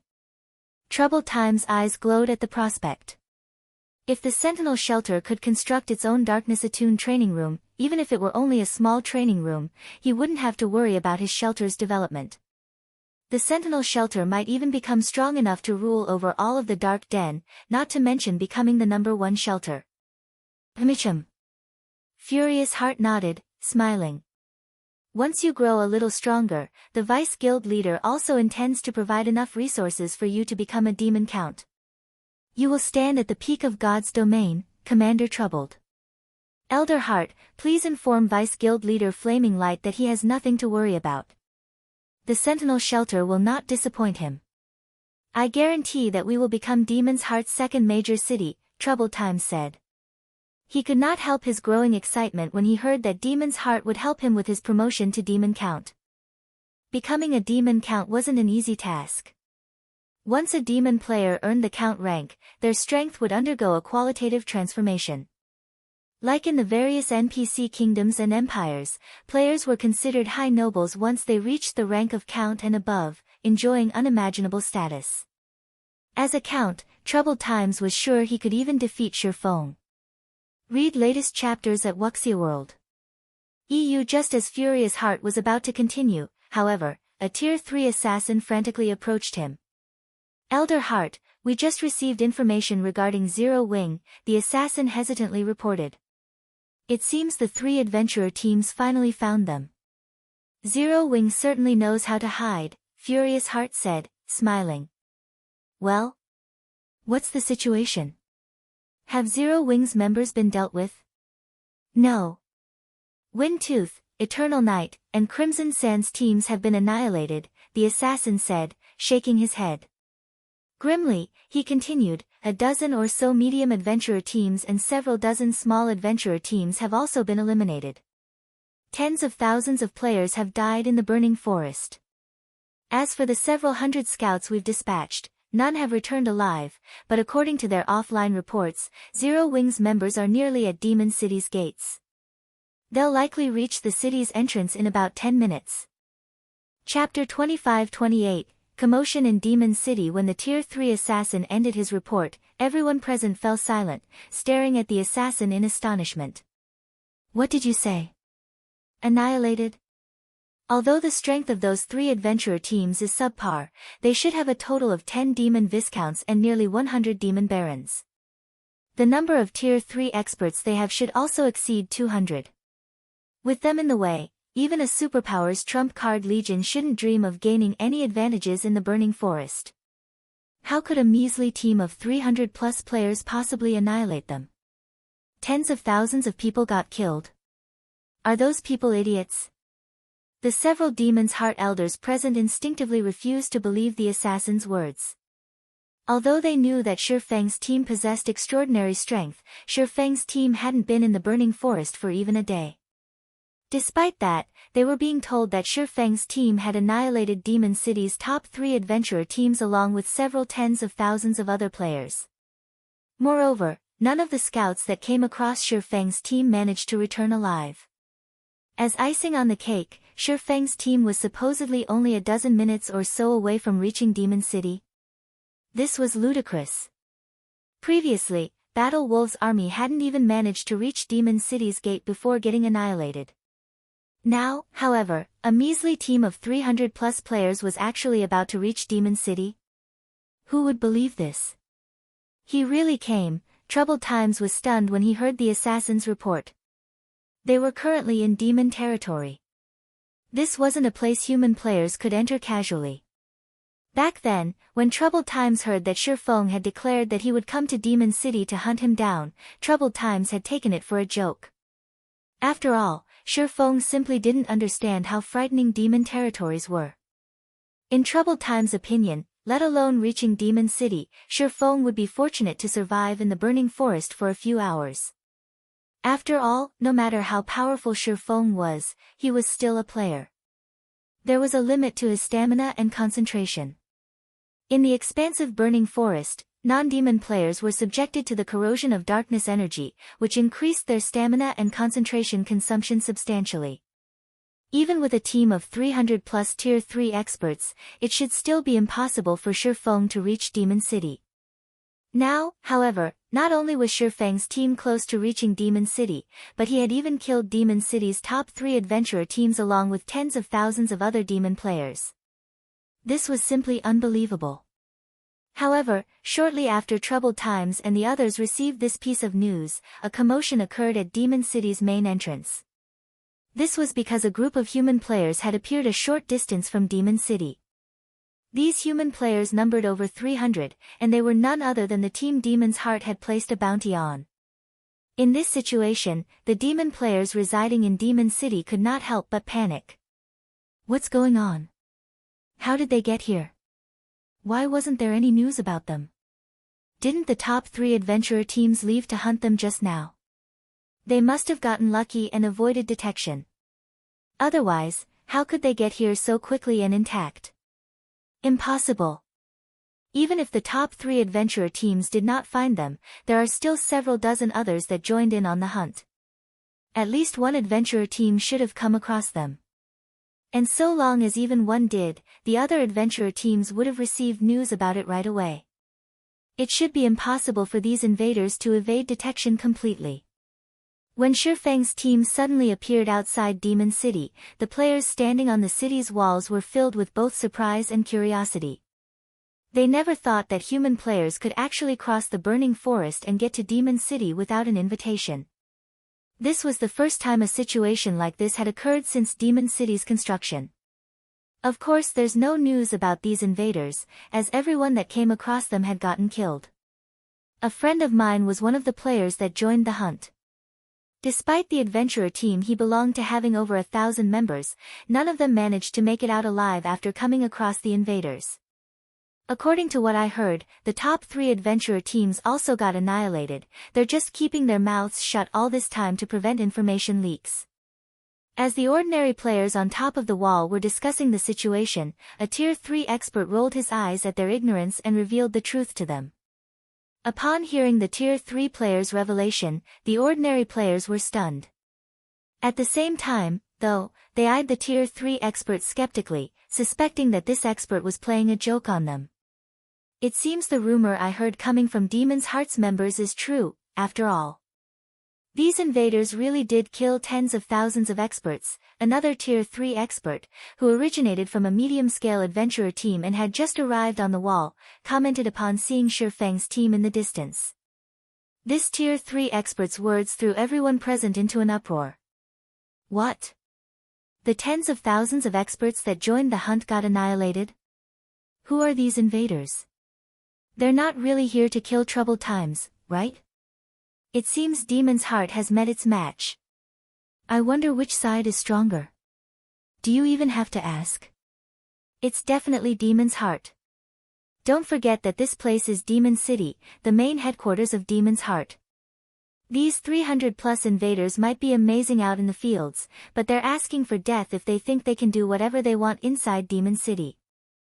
When everyone present heard the news of Demon City's top 3 adventurer teams getting annihilated, aside from feeling surprised, they also felt excited. After all, Demon City had never been besieged before. Meanwhile, news of Shifeng's team appearing outside Demon City's gates spread quickly throughout the city, stunning its millions of player residents. Crap! They actually came here to hunt down Troubled Times. This is amazing.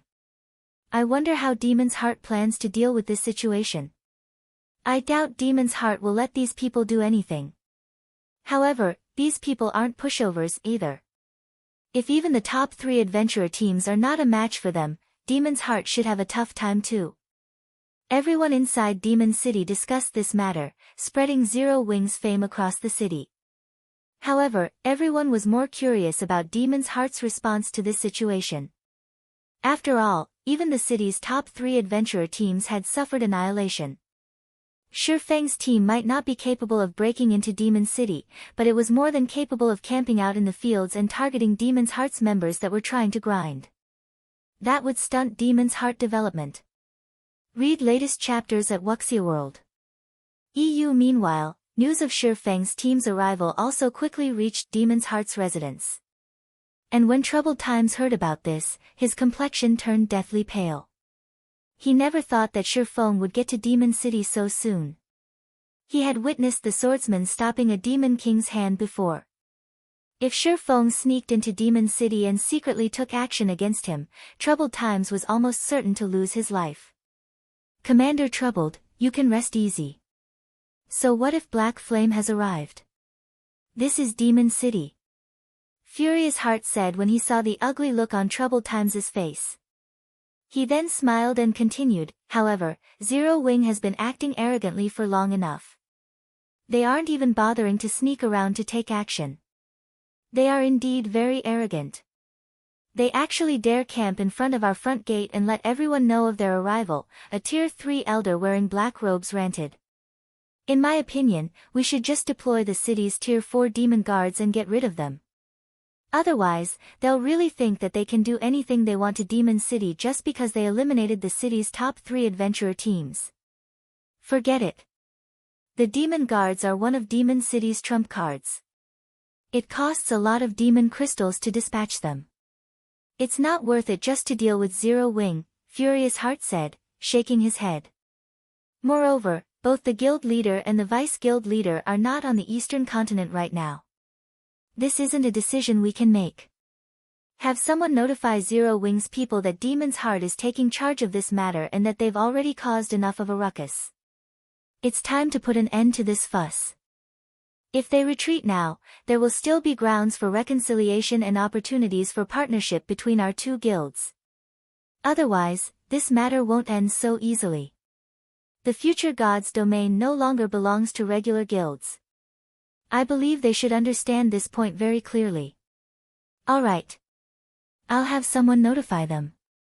Hopefully, they know where to draw the line, that black-clad Tier 3 elder said. Inwardly, though, he felt that Furious Heart was too soft. If it were up to him, he would just annihilate Zero Wing for daring to approach Demon City so boldly. Chapter 25-29, Provoking Demon's Heart. Inside Demon's Heart's residence, after Furious Heart gave the command to take action, the black-clad, Tier 3 Viscount Elder promptly started arranging for the necessary manpower to shoo away Zero Wing's team. Meanwhile, the news of Shurfeng's arrival at Demon City also spread rapidly beyond the walls of the city and stupefied the superpowers paying attention to Demon City. What's going on? It hasn't been that long since Zero Wing's team arrived at the Burning Forest, yet it's already reached Demon City. Zero Wing actually accomplished something that Battle Wolves failed to do. Black Flame really is bold to provoke Demon's Heart. Doesn't he know that the current god's domain has changed already? The various superpowers found Zero Wing's arrival before Demon City's main entrance deeply surprising.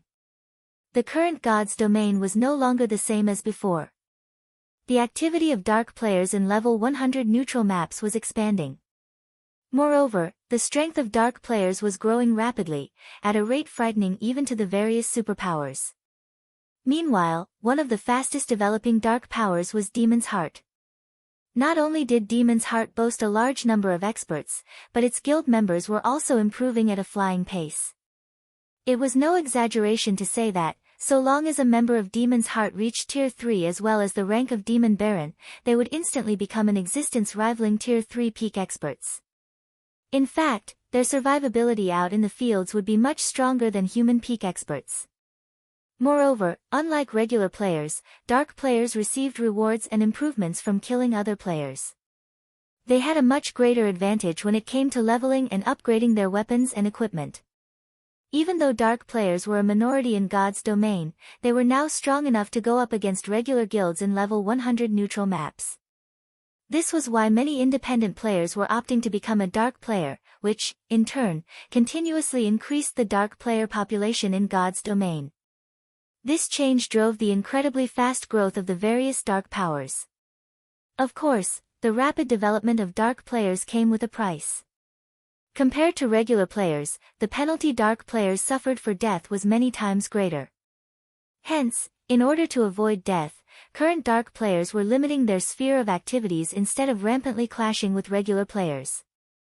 Nevertheless, even the various superpowers did not dare provoke dark players casually, much less dark powers like Demon's Heart. None of the various superpowers had expected Zero Wing to provoke Demon's heart. Moreover, Zero Wing had gone all the way to Demon City's main entrance to do so. Meanwhile, inside one of the advanced restaurants in the Ten Saints Empire's capital, Illusory Words was currently enjoying a meal.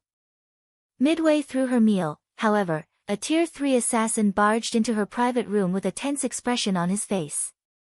Vice Guild Leader, we just received news that Zero Wing annihilated not only Demon City's top 3 adventurer teams but also tens of thousands of Demon City's experts. Zero Wing's team has already arrived before Demon City's main entrance. By the looks of it, Zero Wing is really intent on taking action against troubled times, the Tier 3 assassin said, astonishment writ large on his face. They arrived already. Illusory Words similarly felt astonished by this point. She had visited Demon City as a guest before, so she knew just how difficult it was to cross the burning forest. A large number of demon patrol squads and demon players operated within the forest. In her opinion, even with frightening strength, Feng and his team should still struggle to reach Demon City. In fact, by the time they got to Demon City, the tracking mark they placed on troubled times might have disappeared already. In that case, visiting Demon City would also be meaningless. However, Feng's team had actually reached Demon City less than a day after they entered the burning forest.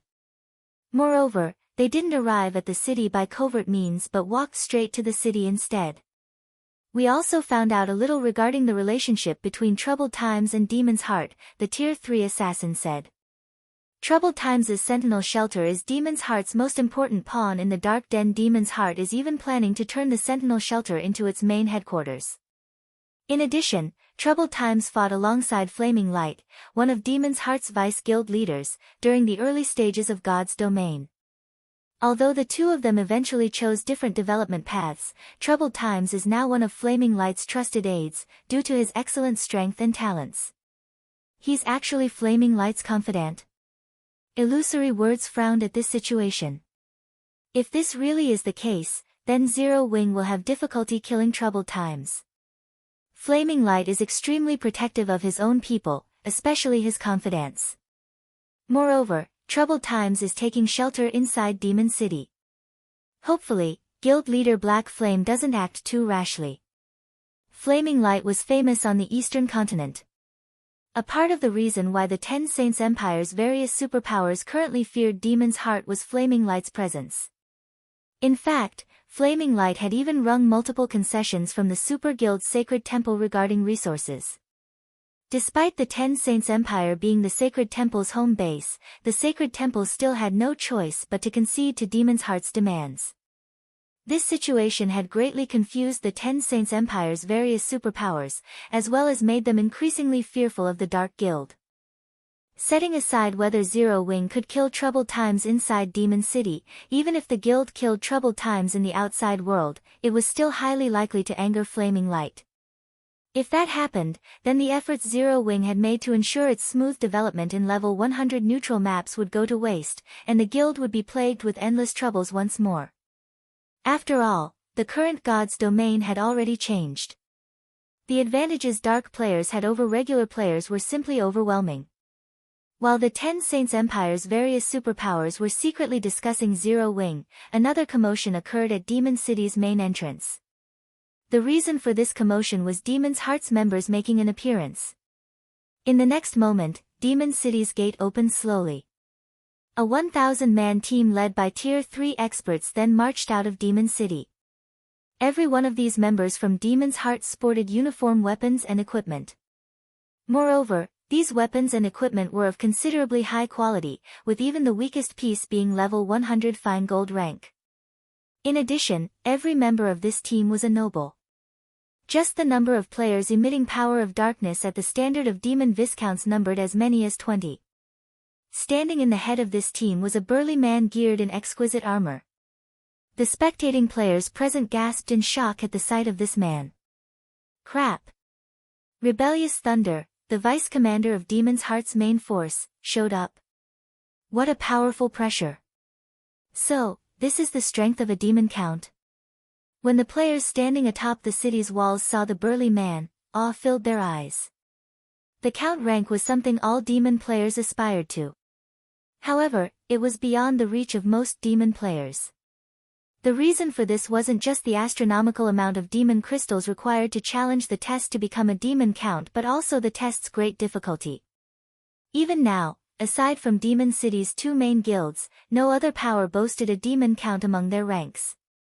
The strongest person the other powers possessed was a 3-star Viscount.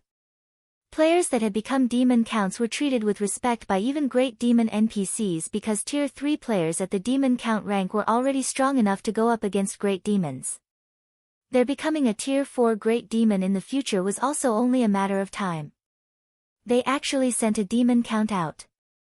When Regretful Wind, who was currently sitting inside a bar near the main entrance, saw rebellious thunder through a magic mirror, envy flashed in his eyes. It seems Demon's Heart really places great importance on troubled times. However, we ended up eating a major loss this time. Not only did we not get any bounty rewards, but we also tossed away the lives of our own teams. Fortunately, we managed to keep the matter secret. Now, all of Demon City's adventurer teams have suffered tremendous losses as well, Helpless Smile said, a bitter smile forming on his face as he gazed at Rebellious Thunder's figure. During the time Regretful Wind and the others were quietly chatting, Rebellious Thunder could be seen arriving before Shifeng's team. "Are you Zero Wings Guild leader, Black Flame?" Rebellious Thunder asked as he looked at Shifeng. "That's right," Shifeng replied, nodding. "Do you have business with me?" Read latest chapters at Wuxia World. EU, we know you're here to kill troubled times, but this is Demon's Heart's territory. We won't care if you take action anywhere else, but since troubled times has already arrived in Demon City, we have a responsibility to ensure his safety. Moreover, this place does not welcome non-demon players. If you leave now, Demon's Heart will ignore your provocative behavior this time. There might even be chances for partnership between our two guilds in the future, Rebellious Thunder said sternly. What if I refuse? Shifeng asked, chuckling. Then, you'll make an enemy out of Demon's Heart. Rebellious Thunder warned coldly, his words echoing throughout the main entrance. Upon hearing Rebellious Thunder's words, the spectating players standing on the city walls were silent because nobody would dare offend Demon's Heart on a demon territory. Any that did would not be able to leave with their lives. If that's the case, let's just become enemies. Chapter 25-30, Normal State. As soon as Shifeng finished speaking, silence fell over the area. A provocation. This was a blatant provocation. This guy must be insane. He actually intends to become enemies with Demon's Heart. He dares slap Demon's Heart's face as well. He's dead for sure now. Even if Demon's Heart wants to let him off the hook, Rebellious Thunder definitely won't let him get away with this. The spectating demon players were flabbergasted by Shifeng's unyielding behavior. They never thought that he would react that way. In their opinion, Shifeng and his teams reaching Demon City's front door was already a plenty amazing feat. In fact, their achievement had even dragged down Demon's Heart's prestige significantly. After accomplishing all this, Shifeng should have wisely retreated instead of pushing the envelope. After all, Demon's Heart was far stronger than Demon City's top 3 adventurer teams.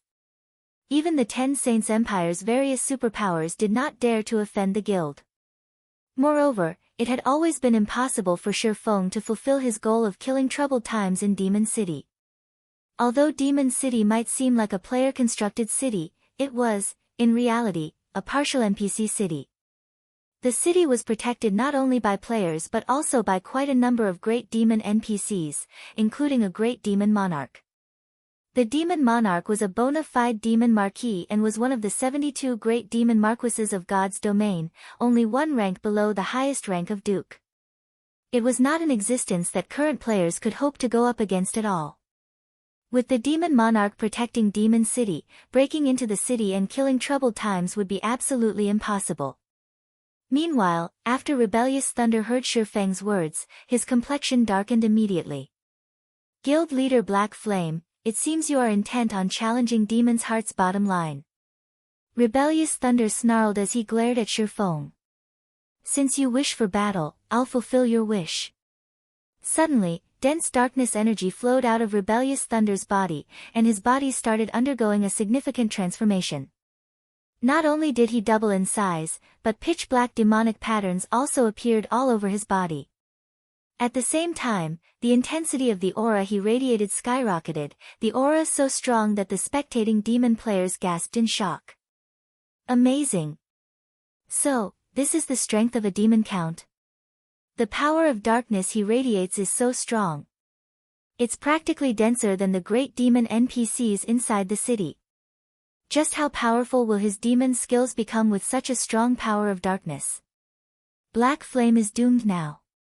The spectating demon players exclaimed in shock at Rebellious Thunder's transformation. Although they had long since known that Demon City's 2 guilds possessed demon count level experts, they had never seen a demon count in action before.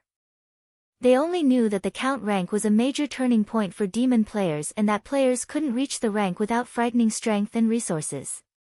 Looking at Rebellious Thunder now, however, rather than calling the count rank a major turning point, calling it a leap in tiers would be more apparent. At this moment, even with only ordinary identification skills, one would realize that Rebellious Thunder transcended the realm of ordinary. Just his current HP was as high as 6 million, previously, his HP was only a little more than 1 million. Aside from HP, Rebellious Thunder should have also received a similarly massive boost to his defense, basic attributes, and physique after demonification. After Rebellious Thunder activated demonification, Regretful Wind and the other spectators in the bar near Demon City's main entrance were shocked. Sure enough, a demon count really is frightening. It's no wonder those 2 guilds have been keeping all information about the rank a secret all this time. Helpless Smile looked enviously at Rebellious Thunder, who now rivaled a Tier 4 great demon in terms of strength. Now, not only has Rebellious Thunder transformed into a demon count, but he also wields Cruel Darkness, one of the demon race's 16 magic weapons. He also has Demon City's buff, which all demon players get. With all that, I'm afraid that aside from those 3 people, nobody in the entire Demon City is his match. Rebellious Thunder was originally a monster-level expert working for a super guild. However, after entering God's domain, Demon's Heart had poached him by offering a munificent package. With the help of Cruel Darkness, the magic weapon Demon's Heart had obtained, Rebellious Thunder became so strong that he was practically invincible among players of the same tier. In fact, during the war with Battle Wolves, Rebellious Thunder had single-handedly fought against 3 monster-level experts. Back then, he was still only a demon viscount. Now that Rebellious Thunder had been promoted to a demon count, Helpless Smile couldn't even begin to imagine how powerful he had become. Rebellious Thunder won't have an easy time dealing with Black Flame, though. After all, Black Flame suppressed Poison Heart even after Poison Heart had transformed into a great demon, Regretful Wind said as he looked at the demonized Rebellious Thunder. I believe it's going to be a tough battle. Regretful Wind had personally experienced Shifeng's terror. Even if Rebellious Thunder was powerful, the Elementalist did not think that Rebellious Thunder could easily defeat Shifeng. Flame Feather nodded in agreement with Regretful Wind's words. Previously, Shifeng had behaved as if Demon's Heart's existence was nothing to him. However, the swordsman indeed possessed the strength and qualifications to do so. Meanwhile, as Regretful Wind and the others were discussing Rebellious Thunder, the person in question had taken the pitch-black greatsword hung on his back in hand and swung it at Shifeng. The instant Rebellious Thunder swung his greatsword, the power of darkness enveloping his body seemed to find a vent. It surged into the greatsword, doubling the power and attack range of the greatsword. Now, the attack was so powerful that it cut apart even space, leaving a pitch-black trail behind the greatsword. In response, Shifeng unsheathed Killing Ray and executed Light Shadow. Boom! The instant the 2 blades collided, dazzling sparks sprang forth. The frightening impact also caused the ground beneath the 2 players' feet to shatter, and the sound of the impact echoed throughout Demon City. In the next moment, Shifeng stumbled half a step back, his HP decreasing by merely a few thousand. To Shifeng, who possessed over 1 million HP, this amount of damage was negligible. Impossible. That guy only lost by a little even after receiving the Vice Commander's full-powered blow. Upon seeing this outcome, both the spectating demon players and Demon's Hearts members could not help being stupefied. This was especially true for Demon's Hearts members, whose eyes very nearly fell out of their sockets at this scene. As they watched Rebellious Thunder about to clash with Sure Feng, they had considered a few methods that might allow the swordsman to neutralize Rebellious Thunder's attack. For example, Sure Feng could use a life-saving skill or a special tool. However, they never thought that he would receive Rebellious Thunder's attack directly and even block it with such ease. At this moment, let alone everyone else, even Rebellious Thunder himself was stunned by this outcome. What happened? Even before he had risen to the Demon Count rank, with Cruel Darkness's power, he was already invincible among those of the same tier. Now, despite being a Demon Count and activating demonification, he was actually only slightly stronger than Sure Feng.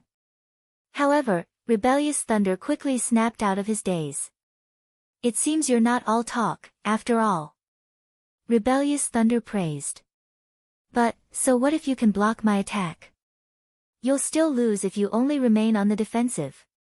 As soon as Rebellious Thunder finished speaking, however, Sure Feng suddenly returned Killing Ray to its sheath. Read latest chapters at Wuxia World. EU, as expected of an expert who has reached the rank of Demon Count. Your strength has already surpassed that of ordinary mythic monsters, Sure Feng said as he looked at Rebellious Thunder. It seems I really am not a match for you demon players when you have the home ground advantage and I am in my normal state. Normal state. Rebellious Thunder chuckled when he heard Sure Feng's words. Do you think you can transform into a demon too? While inside demon territories, players couldn't use berserk skills. Of course, demon players were no exception to this rule. However, demon players could use demonification to elevate their strength. This was why the Ten Saints Empire's various superpowers could never do anything against Demon City. Only Battle Wolves was stubborn enough to attempt a crusade against Demon City. I can't, Sure Feng said, chuckling as he looked at Rebellious Thunder. However, my doppelganger can. After saying so, Sure Feng drew the pitch-black sword hanging from his waist. Chapter 2531, Black Dragon. The abyssal blade Sure Feng wielded looked like a gemstone of darkness. Adorned with glowing, crimson patterns, the sword gave off a bewitching feeling.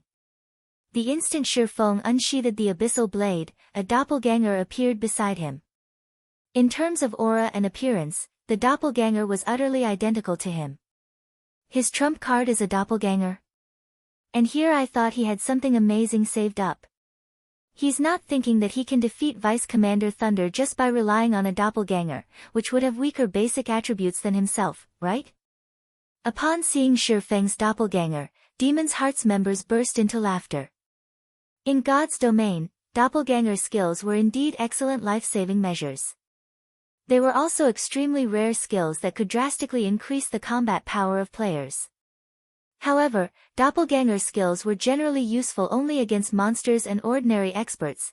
Against experts of Rebellious Thunder's caliber, using doppelgangers was utterly meaningless.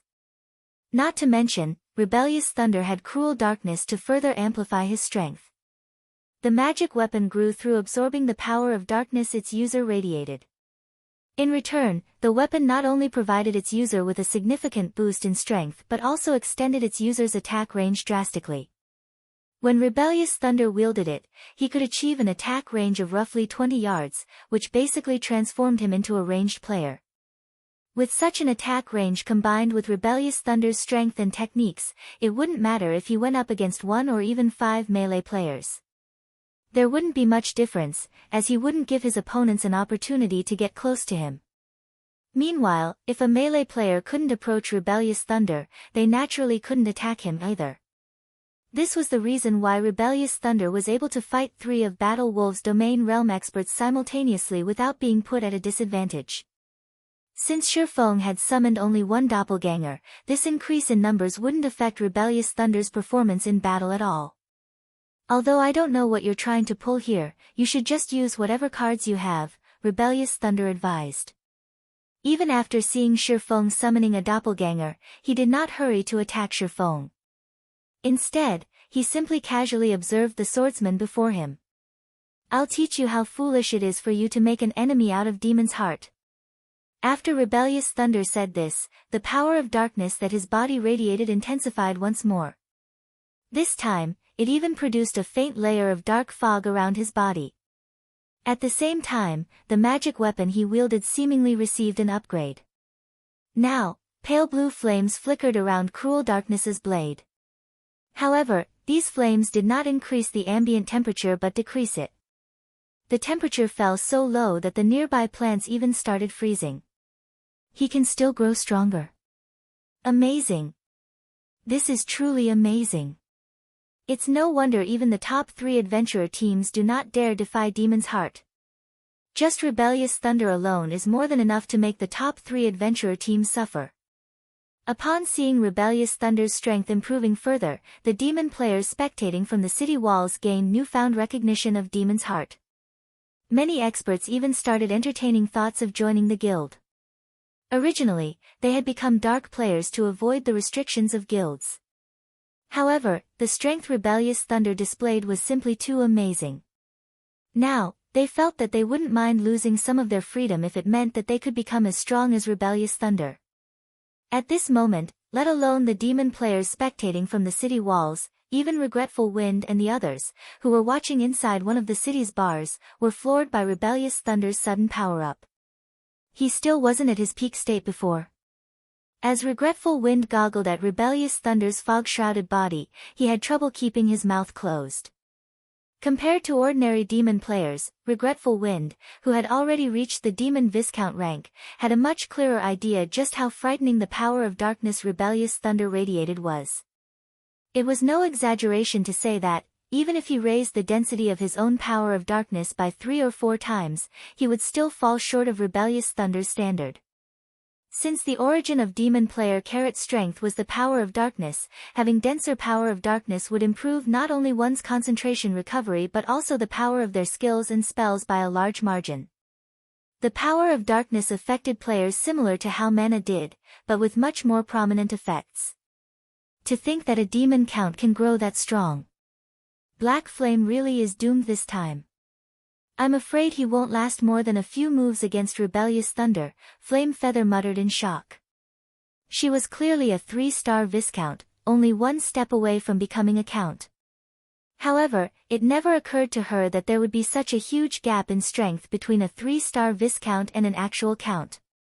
At this moment, let alone within Demon City's sphere of influence, even outside of demon territories, Rebellious Thunder could still operate without fear.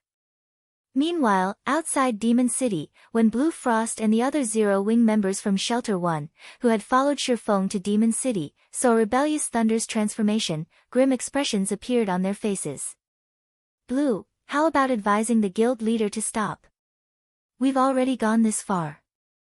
I believe the Dark Den's various powers will understand how strong Shelter 1 is.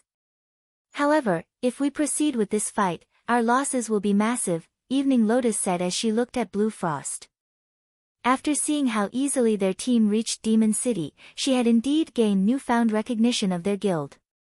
She never thought that Zero Wing would be this strong. However, their current opponent was no longer an existence they could deal with. Even though they had over 300 Tier 3 experts on their side, she wasn't optimistic about their chances of defeating Rebellious Thunder. After all, they were standing in the home ground of demon players. Moreover, Rebellious Thunder had the protection of Demon City. Indeed. At this rate, rather than making a statement, we'll end up becoming a laughing stock in the Dark Den instead, Blue Frost said, nodding. He, too, felt that they had done enough. Blue Frost immediately headed for Shifeng to persuade him to end this battle of attrition. However, he had just taken 2 steps forward when Shifeng suddenly raised the abyssal blade horizontal of himself and started incanting.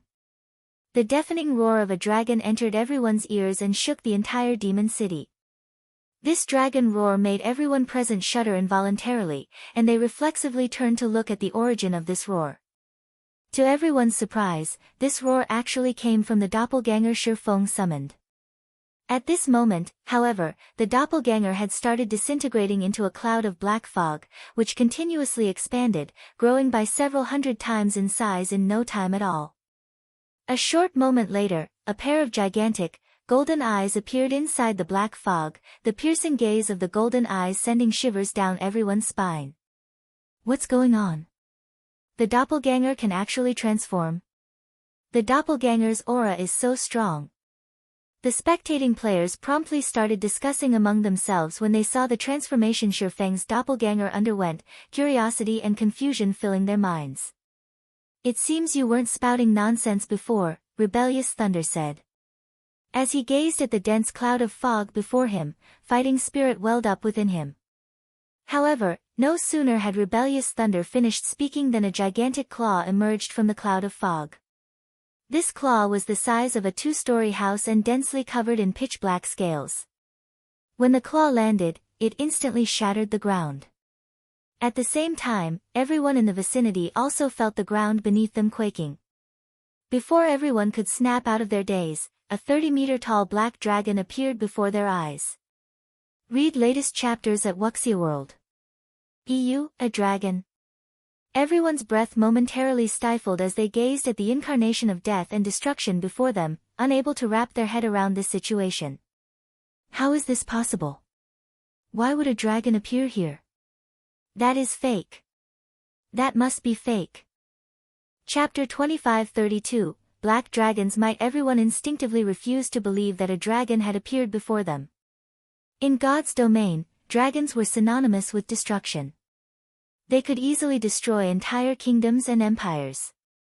Any location that had a dragon appear there would automatically be viewed as a forbidden land for players. Demon players were no exception to this rule. Only death awaited them if they came across a dragon. Hence, how could a player possibly summon a dragon? However, the powerful aura and pressure, which stemmed from a massive difference in life rating, the black dragon gave off was undoubtedly real. At this moment, aside from the demon players present, Blue Frost and the others standing behind Shifeng were likewise astonished by this situation. They never thought that their guild leader would possess such a trump card. No. Something's not right. That dragon seems to be only at Tier 3. It's not a Tier 5 adult dragon, a Tier 3 demon ranger, who had used an identification skill on the black dragon, suddenly shouted. Upon hearing this ranger's announcement, everyone immediately reacted to the situation. It really is a Tier 3 dragon. I knew it. I knew it was impossible for a player to summon an adult dragon. Even so, that black flame is still plenty amazing. I'm afraid even the vice commander will be helpless against a Tier 3 dragon. When Demon's Hearts members saw that the black dragon was merely a level 111, Tier 3 infant dragon, they breathed out a sigh of relief. As far as they knew, most dragons that appeared before players were Tier 5 adult dragons, and even the weakest among them were Tier 4 infant dragons. They were not existences that current players could hope to go up against. However, a Tier 3 infant dragon was a different story. The reason why dragons were considered the apex race in God's domain and possessed overwhelming strength was their incredibly high life rating and growth potential. They gained much more basic attributes than any other race from each level up. Every increase in their tier would also grant them a qualitative transformation. Hence, after reaching Tier 5 and becoming an adult, a dragon would possess the strength to devastate countries. A Tier 3 dragon, on the other hand, might still be invincible among those of the same tier, but it posed a much lesser threat than dragons at Tier 4 or above. It's no wonder why you dare provoke Demon's Heart, Rebellious Thunder said as he looked at the black dragon looming above him. Currently, he, too, was feeling intense pressure from the dragon. However, instead of despair rising, Rebellious Thunder's fighting spirit flared. He leaped toward the black dragon, shouting, however, don't even think that a Tier 3 dragon is enough to force Demon's Heart to step back. Dragons indeed possessed a strength that made them unrivaled among those of the same tier. However, a demon count, like himself, also possessed such strength. Moreover, he was currently wielding Cruel Darkness, one of the demon race's 16 magic weapons. If he combined that with his techniques, he was confident he could fight even a Tier 3 dragon. In the next moment, Rebellious Thunder raised Cruel Darkness and executed a slash at the black dragon, with power of darkness wrapped around the greatsword. Space split apart wherever the greatsword passed. Tier 3 skill, Blazing Slash. What a powerful move. You can definitely send a mythic monster flying with this move, Shifeng said in admiration as he looked at the pitch-black greatsword descending toward the black dragon. Unfortunately, you made a basic mistake. What you're going up against isn't an ordinary Tier 3 dragon, but a Tier 3 dragon that I am controlling. After Shifeng said so, his doppelganger took action, sending a claw swinging at the descending greatsword. Secret technique, Lightning Flash. The gigantic claw transformed into streaks of light that clashed with the pitch-black sword. Boom! Accompanied by the sound of an explosion, the pitch-black sword shattered, the frightening recoil sending Rebellious Thunder flying back like a cannonball. In the blink of an eye, Rebellious Thunder's body crashed into Demon City's curtain wall, his HP instantly decreasing by more than 300,000. How is that possible? How can a summoned creature use a combat technique? For a time, everyone stared at the black dragon's proud figure in shock and confusion. In fact, the shock they felt right now was even greater than what they felt previously, when they thought Shifeng had summoned a Tier 4 or Tier 5 dragon. In God's domain, although players could summon and control powerful creatures to fight for them, after all was said and done, they weren't controlling their own bodies. Hence, they could only conduct subpar battles with their summoned creatures. Executing combat techniques that required nimble and precise movements from the physical body using a summoned creature would be beyond them. Now, however, not only did Shifeng execute a combat technique through the black dragon he summoned, but the complexity of the combat technique he executed was also extremely high. For a moment, everyone felt as if the system was playing a joke on them. What no one knew was that Shifeng had already reached the realms of Truth's Ascension realm. The control he possessed over his physical body had long since surpassed the standard of ordinary people. Although it was extremely difficult to execute Lightning Flash through the black dragon, he could, although just barely. However, the power of the technique was far inferior to when he executed the technique with his own body. Even so, combined with the power of the black dragon, it wasn't an attack Rebellious Thunder could block. Meanwhile, after landing a successful blow, Shifeng did not give Rebellious Thunder any opportunity to recollect himself. The black dragon immediately opened its maw at Rebellious Thunder. Dragon Breath. In the next moment, a dazzling beam of light devoured Rebellious Thunder, who was embedded in Demon City's wall, and brightly illuminated the area before Demon City's main entrance. The frightening shockwave of the attack vaporized all Demon's Heart members standing in the vicinity of the beam and shook the entire Demon City slightly. In fact, cracks even appeared on the city's sturdy walls. Silence. Destruction. Death. For a time, shock and fear filled everyone present, particularly the Demon's Heart members who just barely survived the shockwave of the dragon breath. They could not help but goggle in stunned silence at the steaming canyon that had formed beside them. So, this is a dragon. Regretful Wind and the others who were spectating the fight from inside Demon City shuddered at this outcome. After all, the black dragon was simply too strong. With just one attack, the black dragon had instantly vaporized Rebellious Thunder, who was a demon count. The only thing left in Rebellious Thunder's place was a pitch-black blade. Earlier, despite suffering from the black dragon's combat technique, Rebellious Thunder still had over 5 million HP remaining.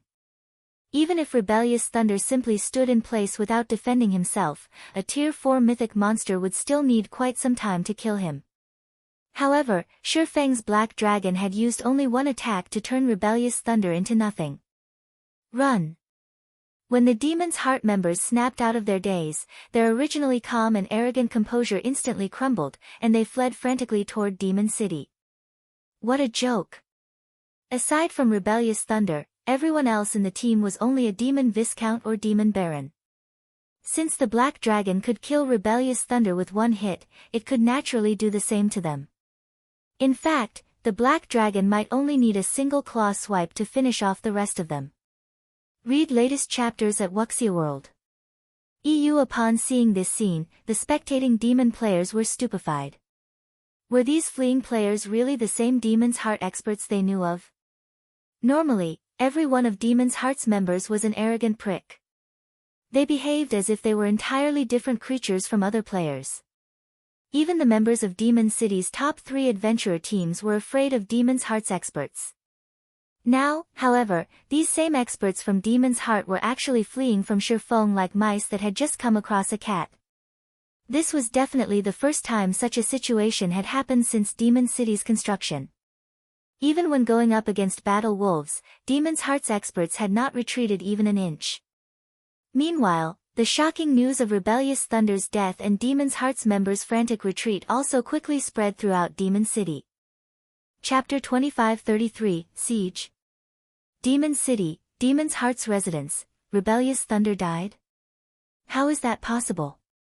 Standing inside the darkness training room, Furious Heart was stunned when he heard his subordinates report. What happened? Previously, in order to frighten off Shifeng's team, he had specifically approved the decision to send Rebellious Thunder to meet with Shifeng to warn the swordsmen to leave Demon City and offer the possibility of a future partnership between their two guilds. Now, however, he had received news that not only had Shifeng refused their kind offer, but Rebellious Thunder had also died. There must be some kind of miscommunication. Rebellious Thunder is a demon count. With his strength, let alone Zero Wings experts, he wouldn't have any problems going up against even the 5 great super guilds' old monsters. Moreover, he was standing before Demon City's entrance. He should have still had the buff from the city's magic array. How could he possibly have been killed? The black-clad elder, who was a Tier 3 demon viscount, exclaimed in astonishment. Rebellious Thunder was one of Demon's Heart's strongest experts. While inside Demon City, he could fight even Tier 4 NPCs. It was also due to Rebellious Thunder's presence that the guild leader and vice-guild leader had left on a distant expedition without worrying about Demon City's affairs. Now, however, he was being told that Rebellious Thunder had died. How could he possibly believe this? News of this matter has already spread throughout the city. Moreover, the fight was recorded by many players. The Tier 3 assassin who had come to report on this matter said with a bitter smile as he faced Furious Heart and the other guild elders present. Previously, he had also denied the validity of this information when he received the report of his subordinate. However, after watching the battle videos going viral on the official forums, he had no choice but to believe it. He then shared one of the better videos recorded with the guild elders present. In the video, a 30-meter-tall black dragon could be seen sending the demonized Rebellious Thunder flying with a combat technique. Immediately afterward, the black dragon vaporized Rebellious Thunder and created a small canyon before Demon City using its dragon breath. When the video ended, silence fell over the entire training room. So, this thing was the cause of the previous shaking? Furious Heart's complexion turned grim as he gazed at the black dragon in the video. A dragon. Although the black dragon was only a Tier 3 infant dragon, it possessed astonishing strength. If the black dragon could kill even a monster like Rebellious Thunder in a single hit, aside from the guild leader and vice-guild leader Flaming Light, nobody in Demon's Heart posed a threat to it. Elder Heart, what should we do? If Black Flame is capable of killing even Vice Commander Thunder, I'm afraid he can kill me easily once he enters the city, Troubled Times said worriedly after witnessing the black dragon's strength. Troubled Times never dreamed that Shifeng would have such a frightening trump card saved up. He had clearly fled to a demon territory already. Non-demon players couldn't use any berserk skills here. However, Shifeng actually had the ability to transform his doppelganger into a dragon. For a moment, Troubled Times had a feeling that the main god system was playing a joke on him. Commander Troubled, you don't have to worry too much. Black Flame's trump card might be powerful, but the duration in which his doppelganger can remain in dragon form should be very limited. The transformation will last for a few minutes, at most, Furious Heart said calmly. Moreover, he can only strut around outside Demon City. Without our invitation, he shouldn't even think of entering. All you need to do is rest inside our residence and wait until the tracking mark on you disappears. That's right. He is merely a human player. Even if he can summon a dragon, it is merely a Tier 3 dragon. It might be strong against players like us, but it is far from sufficient for dealing with the demon NPCs inside the city. Not to mention, Demon City still has a defensive magic array. Non-demon players without an invitation can't enter the city.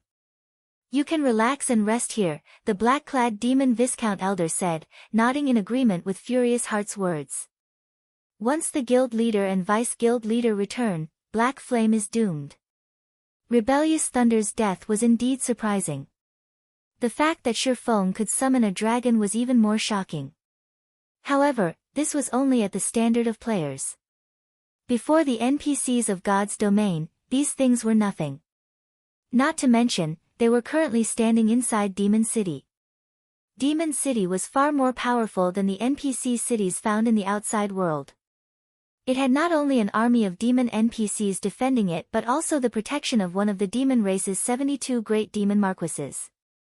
Let alone Zero Wing, even if all of the 10 Saints Empire's superpowers joined hands, they still wouldn't be capable of taking down Demon City. All Shurfeng's team could do was act arrogantly outside Demon City. Once Demon's Heart's main force returned, Shurfeng's team would have nowhere to run. That's a dragon we're talking about. Can Demon City's defensive magic array really stop it? Troubled Times could not help asking worriedly. He wasn't doubting Furious Heart.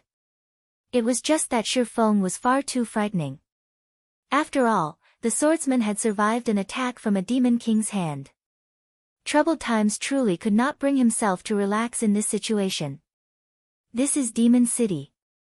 A Tier 4 dragon might be a different story, but a Tier 3 dragon can, at most, roar at the city.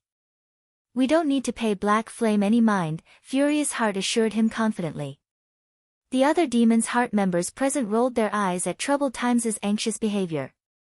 The reason why demon players like themselves could establish themselves in the Ten Saints Empire was precisely the helplessness of the Empire's various superpowers against Demon City. Those superpowers could only watch from the sidelines as the city developed rapidly. Anyone who said that Shurfeng could break through the city's defenses all by himself would be joking. While Troubled Times and Demon's Heart's elders were discussing this matter, the players residing in Demon City had gone into an uproar. Amazing! The Black Dragon actually managed to instant-kill Rebellious Thunder under Demon City's protection. This is the first time Demon's Heart suffered such a loss since Demon City's construction. It's no wonder Demon's Heart offered such an astronomical bounty before. Zero Wing really isn't a force to be trifled with. Even the Ten Saints Empire's various superpowers are helpless against Demon's Heart. Just what kind of guild is Zero Wing? Due to Rebellious Thunder's death, the players inside Demon City grew interested in Zero Wing. Many adventurer teams had even started looking into Zero Wing in order to find out what kind of guild it was. As Demon City's resident players were making a fuss over this matter, Shurfeng manipulated the Black Dragon and had it fly above Demon City and hover above Demon's Heart's residence. This situation created another stir among Demon City's resident players. What is he trying to do? He's not trying to break into the city, right? This is Demon City. How can players possibly enter it by force? He's probably trying to scare us. The players inside Demon's Heart's residence also quickly took notice of the 30-meter-tall Black Dragon. For a time, everyone there discussed the Black Dragon, wondering what Shurfeng was trying to do. Elder Heart, the defensive magic array shouldn't have a problem stopping the dragon, right? Troubled Times could not help asking as he eyed the Black Dragon in the sky. Read latest chapters at Wuxia World. EU, relax. If it's only capable of executing attacks like the one before, Black Flame shouldn't even think of getting into the city, even if he attacks for an hour continuously, Furious Heart replied. Turning to look at the Black Dragon in the sky, he continued in a disdainful tone, Vice Guild Leader Light has already received the news about Black Flame. He'll be returning with his team very soon. Black Flame can only act arrogantly for now. However, as soon as Furious Heart finished speaking, Shurfeng's voice suddenly came from above the city. Troubled Times, don't think that Demon City can protect you. In the next moment, a frightening amount of mana started gathering before the Black Dragon, the area within a 300-yard radius of the Black Dragon getting depleted of mana. First Sword, Light Shadow. Chapter 25-34, Frightened Demons, what? He's really going to siege the city. This is Demon City we're talking about. Is he insane? When the resident players of Demon City heard Shifeng's words, they were stunned. They never thought that Shifeng actually intended to attack Demon City directly. This revelation was as if someone had just told them that there were players seeking to attack the capital city of an NPC kingdom. This had to be a joke. In the next moment, however, the black dragon ruthlessly smashed its claw into the magic barrier protecting the city. The instant the claw started descending, it transformed into a gigantic phantom claw that blotted out the sky. Boom! The sky thundered and the earth shook when the phantom claw collided with the translucent barrier. The intense shockwaves even shattered the surrounding space like glass. The power of this claw attack was many times greater than that of the dragon breath the black dragon used before. What power! Regretful Wind, who had just exited the bar he visited, was shocked as he looked at the trembling magic barrier above him. Demon City's defensive magic array doesn't react so violently even when a Tier 4 NPC goes all out. Just how strong is that black dragon's attack? There was nobody in Demon City that did not know how strong Demon City's defensive magic array was. When Demon City was first constructed, the Ten Saints Empire had once dispatched an NPC army to attack it. Back then, however, even when multiple Tier 4 NPCs bombarded the city's defensive magic array with everything they had, the magic array didn't vibrate at all. The NPC army broke through the city's defensive magic array only with the help of a Tier 5 divine official. The black dragon Shifeng summoned, on the other hand, was only Tier 3. At best, its strength should only be on par with Tier 4 NPCs. Now, however, the black dragon had actually made Demon City's magic barrier shake so violently with just a single attack. This situation was simply unbelievable. Insane. He must be insane. Flame Feather was confused when she saw the black dragon bombarding the city's magic barrier. By attacking the magic barrier, he's basically declaring his intent to siege the city. Even Battle Wolves didn't dare do such a thing. With this, Demon's Heart's members won't be the only ones taking action. Demon City's NPCs will take action as well. Does Black Flame not know this? It might be fine if Demon City were just a guild city. After all, guild cities fully belong to players. However, NPCs partially own Demon City. This was why demon players like herself were confident that there were no players capable of threatening Demon City's continued existence at this stage of the game. Back when Battle Wolves sent its army on a crusade against Demon City, it had only set out to kill the demon players operating around Demon City, which would, in turn, weaken Demon City's strength. It had never intended to attack Demon City directly. Now, however, Shifeng had actually attacked Demon City's magic barrier. He was simply tired of living. Meanwhile, inside Demon's Heart's residence, when Troubled Times saw the city's magic barrier still standing despite suffering multiple attacks from the Black Dragon, he breathed out a sigh of relief. Previously, he had very nearly thought that Shifeng would shatter the city's magic barrier. Fortunately, the Black Dragon's attacks were only making the barrier tremble. In other words, the Black Dragon's attacks were still within the barrier's range of tolerance. He really took action. Furious Heart was stunned by this situation. He never thought that Shifeng would actually attack Demon City directly. Ha ha ha. He's doomed now. By the time the Vice Guild leader returns, the city's great demon NPCs would have long since taken care of him, laughed the black-clad elder standing beside Furious Heart. Originally, their side had been helpless against Shifeng. The only thing they could do was hide inside Demon City's protection and await their Vice Guild leader's team's return. However, Shifeng had lost all reason and actually launched an attack on Demon City. With this, all they needed to do now was sit back and watch the city's great demon NPCs dispose of Shifeng. These great demon NPCs were much stronger than human NPCs. The demon monarch that ruled the city was even a frightening existence on par with the heroes of humans. Current players would be helpless against him. Guild leader. At this moment, let alone the resident players of Demon City. Even Blue Frost and the others following after Shifeng were stunned by this situation. In their opinion, it would have been perfect if they could somehow sneak into Demon City and leave swiftly. They never thought that Shifeng would actually take direct action against Demon City. However, before Blue Frost and the others could react, over a dozen great demons flew out of Demon City. Not only were all these great demons at level 130 or above, but they also radiated a stifling aura.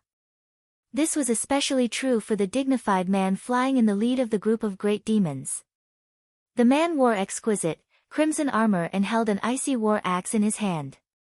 And surprisingly, he looked nothing like a demon and very much like a human. However, if one used an identification skill on this man, they would discover that he wasn't human at all but a bona fide demon. Moreover, he was a great demon with an extremely prestigious bloodline. Morpheus, Demon Monarch, Great Demon, 2-star Demon Marquis, level 135 HP 700, 000/700, 000/000. The great demons quickly surrounded the black dragon, leaving it with no room to escape. Dragon. This is the demon race's city. You don't belong here. Morpheus declared in a cold tone as he looked at the black dragon. Meanwhile, upon hearing Morpheus's words, the resident players of Demon City promptly went into an uproar. Quick, look! Our city lord is taking action. Black Flame is overestimating himself. Not only did he offend Demon's heart, but he also dared to touch Demon City. He's doomed now. Black Flame really is courageous. However, I wonder how long he'll be able to stand up against Morpheus. NPCs rarely took action against players. Hence, many players were curious to see the strength of NPCs, especially demon NPCs. Now that there was an opportunity to watch demon NPCs fight a monster-level expert like Shifeng, everyone naturally grew excited. In response to this situation, Demon's Heart's members started smiling. With over a dozen Tier 4 great demons taking action, even a Tier 4 hero should not dream of escaping unharmed, let alone a Tier 3 player like Shifeng. However, while Demon's Heart's members were feeling elated over Shifeng's foolish behavior, a sigh came from the Black Dragon. Sure enough, it is impossible to destroy this magic barrier using only the strength of a Tier 3 dragon. It seems I have no choice but to get serious. Although Shifeng had spoken in a calm tone, when his voice was relayed through the Black Dragon, it had been loudly amplified. As a result, everyone inside Demon City heard him very clearly. What does he mean? He still hasn't gotten serious until now. An act. He's definitely putting on an act. When Demon's Heart's members heard Shifeng's words, they instinctively thought that he was putting on an act and that he was actually at his wit's end already. Read latest chapters at Wuxia World. What? He still has a trump card he hasn't used? Regretful Wind, however, did not think that Shifeng was boasting. At the same time, though, he also felt that the swordsman couldn't possess a trump card stronger than the Black Dragon. However, before anyone could deduce anything from Shifeng's words, the Black Dragon suddenly disappeared, leaving Shifeng himself in its place. At this moment, though, Shifeng held a thick, ancient tome in his hands, and this tome woke an instinctual fear in every demon player in the city. Damn it! Why is it in your hands? Morpheus's complexion changed dramatically when he saw the ancient tome that Shifeng held. Before the demon players present could react to the situation, Morpheus turned around and fled back into Demon City. Moreover, he wasn't alone. The dozen or so other great demons also revealed fearful expressions as they zoomed back to the city. Chapter 2535, Silent Demon City. They're running? What's up with these demon NPCs? Seeing Morpheus and the other demon NPCs suddenly turning around and fleeing left Demon City's resident players confused. The NPCs had surrounded Shifeng's Black Dragon and were even prepared to take action against it. In the end, however, they had fled as soon as Shifeng himself appeared before them. What was going on here? At this moment, let alone Demon City's resident players, even Demon's Heart's members, who held actual authority over Demon City, were stunned by this situation. What did he do? Why are the demon NPCs afraid of him? Furious Heart was astounded as he stared at Shifeng, who was currently chanting an incantation in the sky. The intellect of Tier 4 demon NPCs was not the slightest bit inferior to players. It was almost impossible for players to gain any advantage over them. Before these demon NPCs, current players were nothing but a joke. These demon NPCs could squash current players like ants. Not to mention, these demon NPCs had remained calm even when fighting a Tier 5 divine official. Moreover, in the end, they had repelled the 10 Saints Empire's NPC army, allowing Demon City to establish a foothold in the Empire. Now, however, these demon NPCs actually fled like startled mice. However, before Furious Heart could figure out what was going on, Shifeng finished chanting the final verse of his incantation. His gaze then locked on to a nearby level 134, Tier 4 demon Viscount, who served as the captain of Morpheus's personal security team. In the name of the ruler of demons, submit to my will. Pitch-black chains suddenly appeared around the level 134 guard captain, giving off an indescribable pressure that made all the demon NPCs and demon players shudder involuntarily. No! Don't take away my will, the guard captain shouted as it struggled intensely to repulse the assault of the pitch-black chains.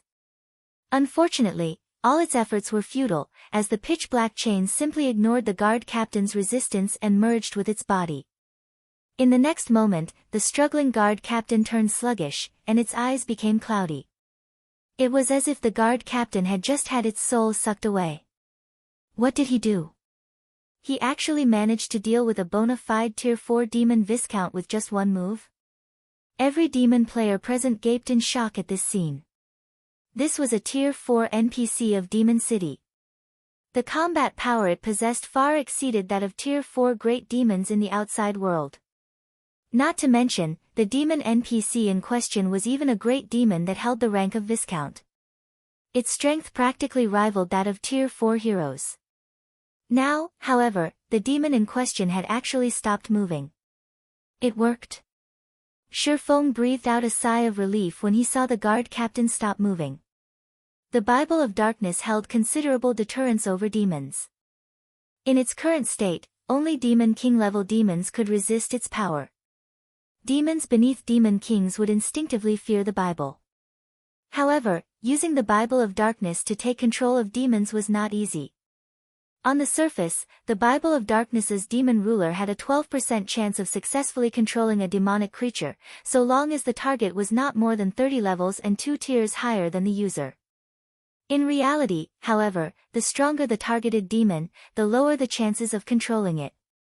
With Shifeng's current self, if he tried to control Morpheus, who was a demon marquis, his chances of success would most likely be lower than 1%. This was why he had chosen the Viscount-ranked guard captain as his target. Even so, Shifeng never thought that he would successfully control the guard captain on the first try, hence, he had planned on multiple attempts. After all, Demon Ruler had a cooldown of only 5 minutes. If once was not enough, he could simply try a second or third time. As for the possibility of the demon NPCs of Demon City attacking him, he didn't have to worry about that at all. The Bible of Darkness held an absolute suppression over demonic creatures, although this suppression was not particularly effective against demon players. So long as he held the Bible of Darkness, all demonic creatures below Tier 6 would fear him. Tier 5 Demon Kings were no exception. Not only would these demonic creatures have their basic attributes drastically decreased, but even their intellect would be affected quite significantly. Moreover, if worst comes to worst, he still had the 7 Luminaries ring. He could escape to safety whenever he wanted to. Hence, he did not fear Demon City's NPCs at all. These factors were why he dared come to Demon City. After Shifeng took control of the guard captain, however, the other fleeing demon NPCs promptly halted their retreat and turned to glare at Shifeng and the controlled guard captain, vigilance and rage burning in their eyes. It seems these demons are aware that I can use Demon Ruler only once within a short period but are afraid of recklessly approaching me due to their hypersensitive nature. Shifeng smiled as he swept a glance at the vigilant demon NPCs. Unfortunately, you are already too late. After saying so, he controlled the black dragon and had it fly over to his side. He then had it launch another attack at Demon City's magic barrier. What? He's still trying to attack the magic barrier?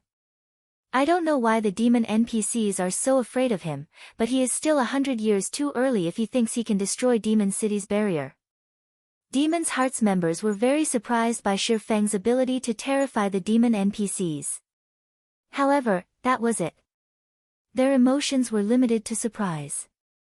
After all, while the demon NPCs were afraid to leave the city to deal with Shi Feng still could not enter Demon City. However, as soon as Demon's Heart's members finished speaking, the demon guard captain that had turned sluggish suddenly started moving. And to everyone's surprise, the guard captain cast the Tier 4 Cursed Dark Star at the same point that the black dragon had attacked. In the next moment, the black dragon's claw smashed into the magic barrier's outer surface. At the same time, a gigantic, pitch-black star also smashed into the magic barrier's inner surface. Boom! Upon receiving attacks from both inside and outside, the defensive magic array instantly shattered. Cracks bloomed all over the magic barrier that protected Demon City. Peng! Peng! Peng! In just a few seconds, the cracks had extended throughout the magic barrier. When looking up from Demon City right now, the spectating demon players found themselves looking at a cracked sky. Silence. Absolute silence. At this moment, as if time had frozen for Demon City, every player residing in the city was gazing at the sky in stunned silence, both their eyes and mouths wide open. Just then, a series of system notifications entered the ears of all demon players operating within the Burning Forest region, the emotionless voice of the system echoing in their minds for a long time. 2536 Slaying Troubled Times Chapter 2536. Slaying Troubled Times Burning Forest Region System Announcement. Human players have broken through Demon City's defensive magic array. All demon players based in Demon City will have their city reputation reduced by 10 points and city contribution by 3,000 points. Boost to Power of Darkness will also be reduced by 20%. Burning Forest Region System Announcement. Demon City's defensive magic array has been broken. Ruling Guild of the city will have its popularity reduced by 5,000 points. All benefits provided by Demon City will be halved for 7 natural days. All quests given out in Demon City will have their rewards reduced by 30%. The system announcement repeated throughout the Burning Forest 3 times, causing a deathly silence to befall the forest. Someone broke through Demon City's defensive magic array. Didn't they say that even the 10 Saints Empire's NPC army was helpless against Demon City? How could players possibly break through the city's defensive magic array? Who did it? Could it be those people Demon's Heart placed a bounty on before? The demon players grinding and questing inside the Burning Forest were flabbergasted by the system announcement. Some players even fell into a daze in battle and nearly got themselves killed by monsters. Since Demon City's construction until now, aside from battle wolves, no power or player had truly managed to put pressure on Demon City. Now, however, not only did someone put pressure on Demon City, but they had even destroyed the city's defensive magic array. This was simply unbelievable. The shock the demon players felt upon receiving this piece of information was akin to human players hearing about some other player breaking through the defenses of a kingdom's capital. It was simply unthinkable. Meanwhile, inside Demon City, the resident players remained in a daze long after the incident. Like robots that had jammed, their mouths kept opening and closing wordlessly as they stared up into the empty sky above them. Damn it! How did he do it? This is a main city-level defensive magic array. As Furious Heart stared at Shi Feng hovering in the sky, unprecedented shock filled him.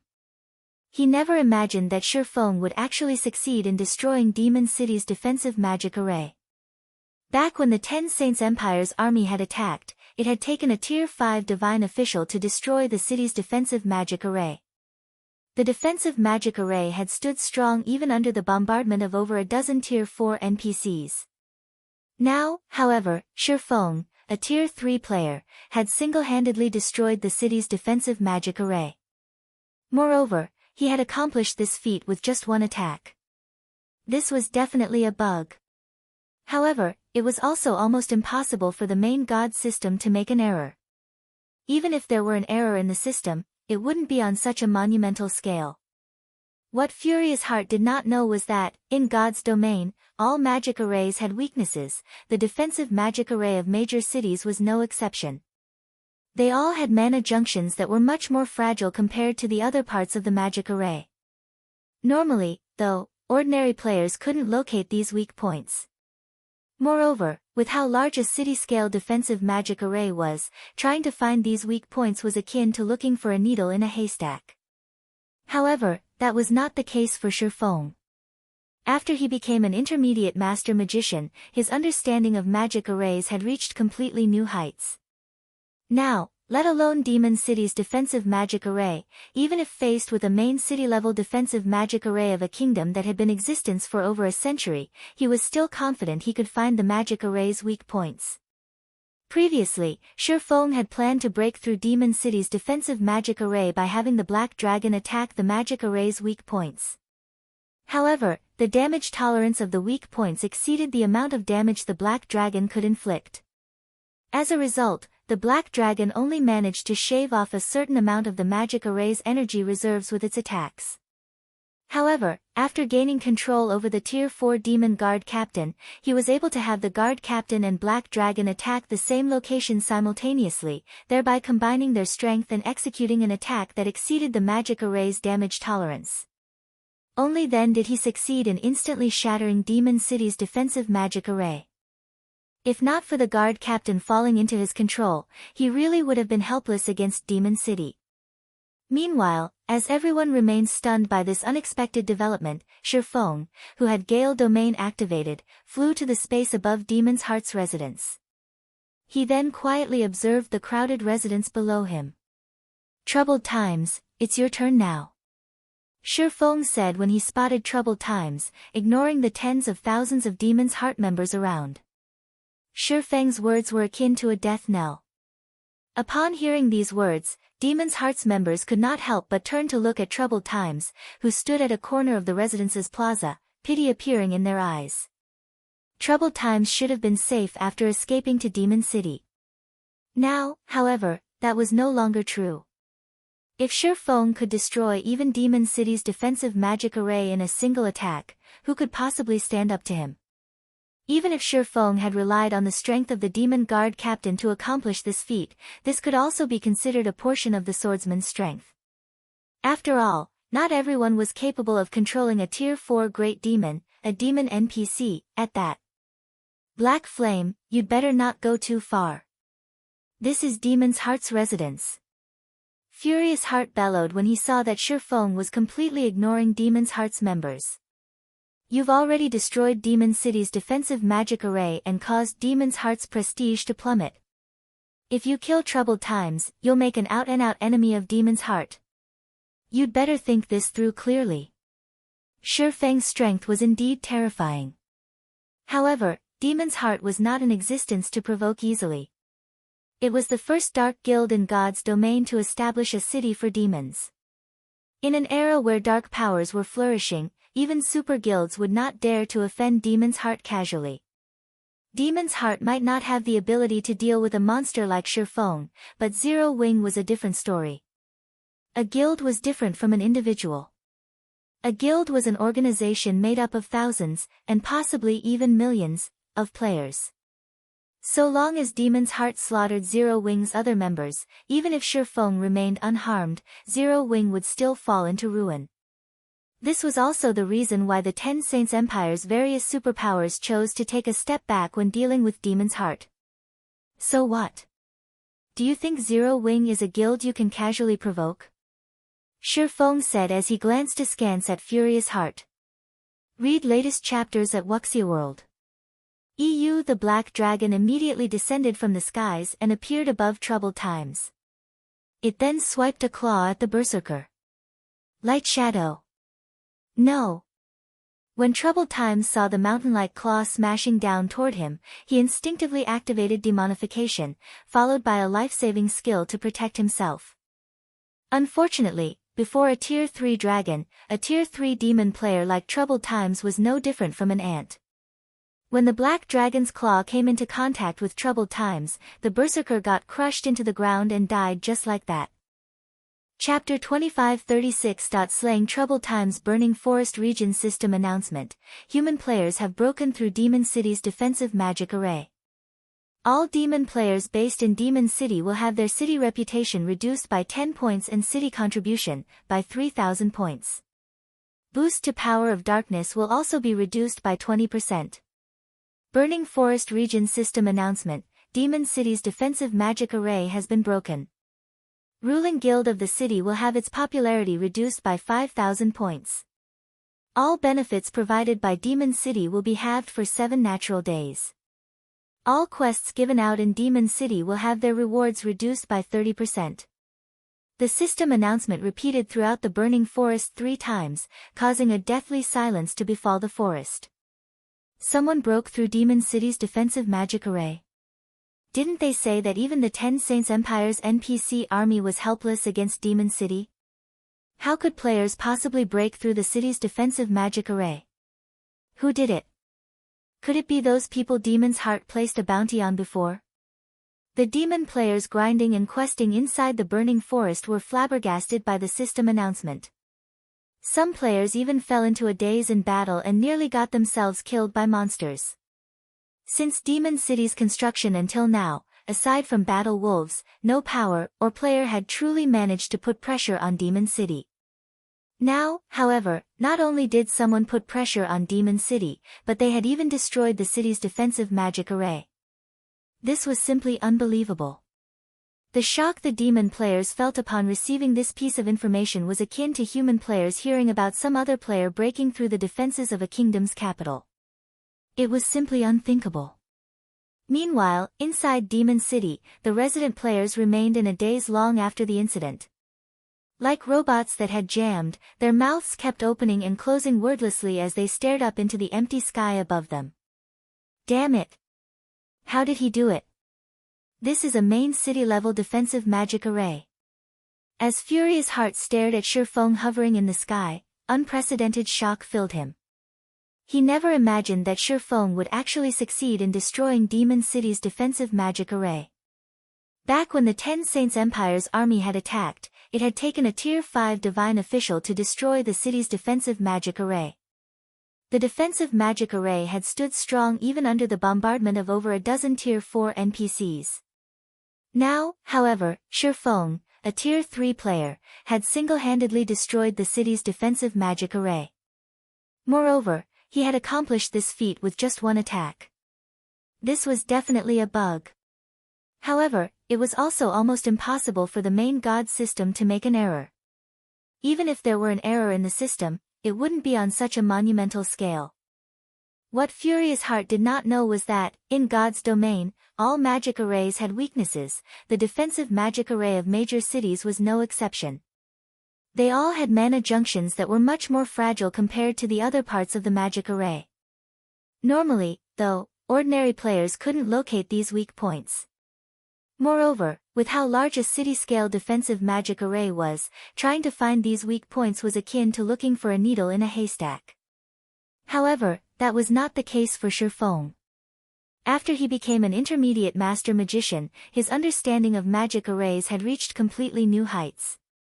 Now, let alone Demon City's defensive magic array, even if faced with a main city-level defensive magic array of a kingdom that had been in existence for over a century, he was still confident he could find the magic array's weak points.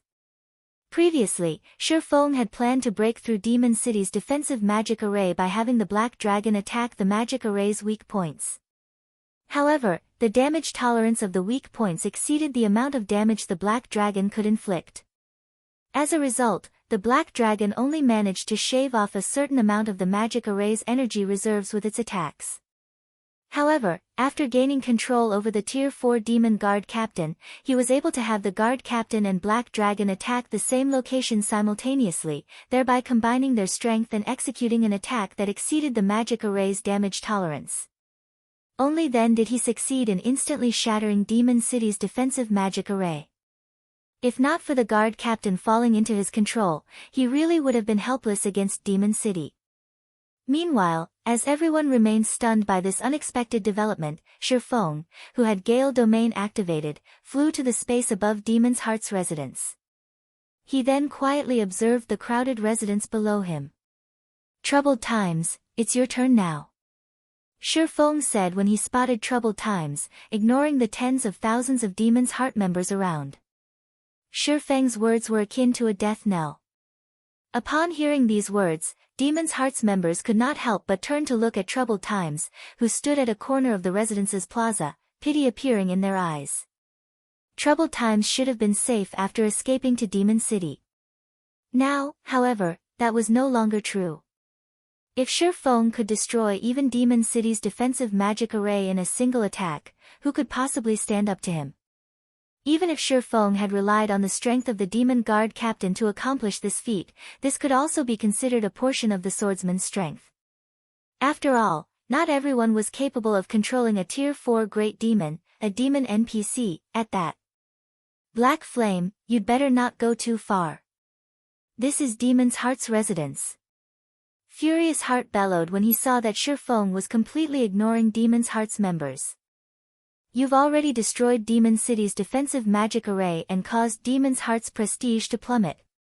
If you kill Troubled Times, you'll make an out-and-out enemy of Demon's Heart.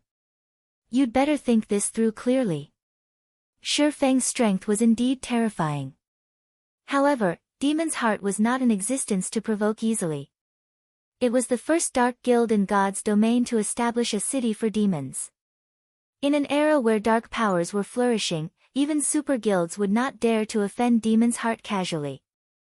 Demon's Heart might not have the ability to deal with a monster like Shifeng, but Zero Wing was a different story. A guild was different from an individual. A guild was an organization made up of thousands, and possibly even millions, of players. So long as Demon's Heart slaughtered Zero Wing's other members, even if Shifeng remained unharmed, Zero Wing would still fall into ruin. This was also the reason why the Ten Saints Empire's various superpowers chose to take a step back when dealing with Demon's Heart. So what? Do you think Zero Wing is a guild you can casually provoke? Shifeng said as he glanced askance at Furious Heart. Read latest chapters at Wuxia World. EU. The Black Dragon immediately descended from the skies and appeared above Troubled Times. It then swiped a claw at the Berserker. Light Shadow. No. When Troubled Times saw the mountain-like claw smashing down toward him, he instinctively activated demonification, followed by a life-saving skill to protect himself. Unfortunately, before a Tier 3 dragon, a Tier 3 demon player like Troubled Times was no different from an ant. When the Black Dragon's claw came into contact with Troubled Times, the Berserker got crushed into the ground and died just like that. Chapter 2537, Single-handedly suppressing Demon's Heart. When Troubled Times died, silence blanketed Demon City again as everyone stared at Shifeng hovering in the air. He killed him, just like that. The city's independent players had never thought Shifeng would dare attack a player in the middle of Demon's Heart's residence, yet he had done so without the slightest hesitation. He acted as if the Dark Guild's members were nothing of consequence. He's done it. Blue Frost and the other Zero Wing members from the Dark Den, who had watched the scene play out through a magic mirror, were especially dumbfounded. They had never imagined that Shifeng would successfully kill Troubled Times. Moreover, their guild leader had done so as Demon's Heart's members watched. Blue Frost and his comrades felt as if they were dreaming. They would have already been amazed if they managed to sneak into Demon City and assassinate Troubled Times, but Shifeng had boldly and openly slain his prey. While Zero Wing's Dark Den members were stunned, Furious Heart, who stood within Demon's Heart's residence, shot Shifeng a furious look, his rage burning clear in his eyes. Black Flame. You and your entire guild are dead. Not even our guild leader will let you get away with killing someone in our residence, let alone Vice Guild Leader Flaming Light. Furious Heart bellowed. He hadn't actually expected Shifeng to attack Troubled Times without a second thought. The attack had been so sudden that he hadn't even had the time to try to save the Berserker. A guild residence was a guild's most treasured location. If word spread that Demon's Heart couldn't even protect a single player within its residence, the Dark Guild's reputation would suffer. Is that so? Shifeng asked, indifferently glancing down at Furious Heart. Feel free to test us. Zero Wing is ready for whatever you can throw our way. If you have nothing else to say, I'll be taking my leave. Every player in the residence went into an uproar after hearing Shifeng's blatant disregard for their guild. Crap. This bastard is too arrogant. Elder Heart, let's attack him together. I refuse to believe that we can't end his miserable life. The guild elders in the residence were incensed, and they tried to persuade Furious Heart to move against the swordsman as a unit. Troubled Time's death was humiliating for Demon's Heart, and if they allowed Shifeng to leave safely, nothing would remain of the guild's reputation. No. Let him go. Furious Heart growled through gritted teeth, gesturing for the guild elders to back away. When Shifeng realized that none of the Dark Guild's members intended to strike, he turned and flew away from the residence and Demon City. Are you just going to let him go, Heart? The black-clad Viscount Elder demanded as he watched Shifeng fly off. Do you really think that I don't want to take his life right this instant? Furious Heart hissed, glaring at the black-clad Elder. Rather, do you think that any one of you is strong enough to kill him? Rebellious Thunder was the strongest player in Demon City right now, but if Shifeng could even slay Rebellious Thunder, what could they, who hadn't even reached Demon Count rank, possibly achieve by fighting that swordsman? Don't we have the Demon Guards? I refuse to believe that he can survive a battle against over a dozen Tier 4 Demon Guards, the black-clad Elder argued. The Demon Guards in question weren't like the demon NPCs that had surrounded and subsequently fled from Shifeng. Demon's Heart didn't have any control over the city's NPCs, but its Demon Guards were a different story. If they paid the appropriate price, their Demon Guards would do everything in their power to take Shifeng down. The black-clad Elder had also estimated that Shifeng could only control one demon NPC with whatever means allowed him to do so. Controlling multiple Tier 4 demons should be impossible. If they sent over a dozen Tier 4 demon guards to surround Shifeng, he wouldn't stand a chance, even with the demon guard captain on his side. Ending the swordsman within Demon City was entirely possible. Do you assume that I haven't thought of that? Furious Heart shot back, rolling his eyes at the Elder. Grimly, he continued, I considered mobilizing the Demon Guards the moment Black Flame arrived above the residence, but when he did, the Demon Guards' basic attributes fell by 30%. They wouldn't even be able to deal with Black Flame in such a state, much less the Demon Guard captain under his control. Shifeng was already as powerful as a Tier 4 being, which he had proven in the fight against Rebellious Thunder when they had clashed as equals. With 30% less basic attributes, the Demon Guards had no chance against Shifeng. Shifeng was a domain realm expert. Sending a bunch of dumb monsters with inferior attributes to take him out would be nothing more than a joke. But it's so frustrating watching him go unscathed, the black-clad Elder hissed, gnashing his teeth as he watched Shifeng's figure move farther away. Demon's Heart had gone to great lengths to earn the prestige it had enjoyed in Demon City only minutes ago. Now that Shifeng had dealt such a severe blow, restoring their reputation would take ages if they simply allowed him to leave. So what if he leaves? I've already notified the guild leader and vice guild leader Light. Black Flame won't enjoy this victory for long. Furious Heart said, his eyes narrowing as he glared at Shifeng's departing figure. At the moment, Demon's Heart was indeed helpless before Shifeng, but once the guild leader and vice-guild leader Flaming Light returned, it would be a different story. Those two individuals were the guild's true pillars of strength. Even the Ten Saints Empire's various superpowers feared those two players' strength and the foundation they'd created for the Dark Guild, going as far as to form alliances in secret with Demon's Heart. Since Shifeng had shredded Demon's Heart's reputation, the guild leader and vice-guild leader wouldn't rest until the matter was settled. While Shifeng flew away from Demon's Heart's residence, another commotion broke out among the city's residents. What? Demon's Heart actually let him get away? Weren't there quite a few Tier 4 demon guards stationed in Demon's Heart's residence? Why didn't the guild mobilize them? Is he even human? Feng's safe departure from the Dark Guild's residence stunned Demon City's players. None of them had expected the invasion to end like this. Read latest chapters at Wuxia World. EU Demon's Heart was one of the top dark powers in God's domain, yet not only had Feng single-handedly broken into Demon City, Demon's Heart's main headquarters, but he had also slain troubled times within the guild's residence. To top it all off, Feng had flown away from the residence unharmed. No one would believe this story if they told it. And yet, they had all watched it happen. Even more astonishing, Demon's Heart had remained silent during the entire process. Not one of the guild's members had tried to attack Feng.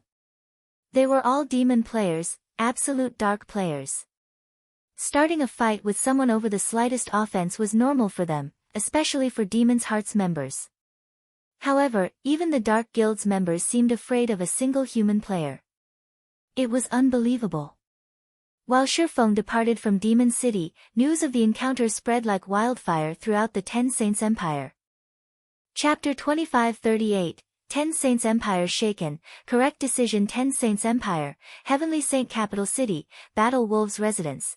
A man in crimson armor and covered in illusory flames sat quietly before a crimson greatsword with his eyes closed in the top-floor lounge of a guild hall that was nearly 100 meters tall. Although this man didn't make the slightest move, the sword and flames around it circled the man as if they had a life of their own.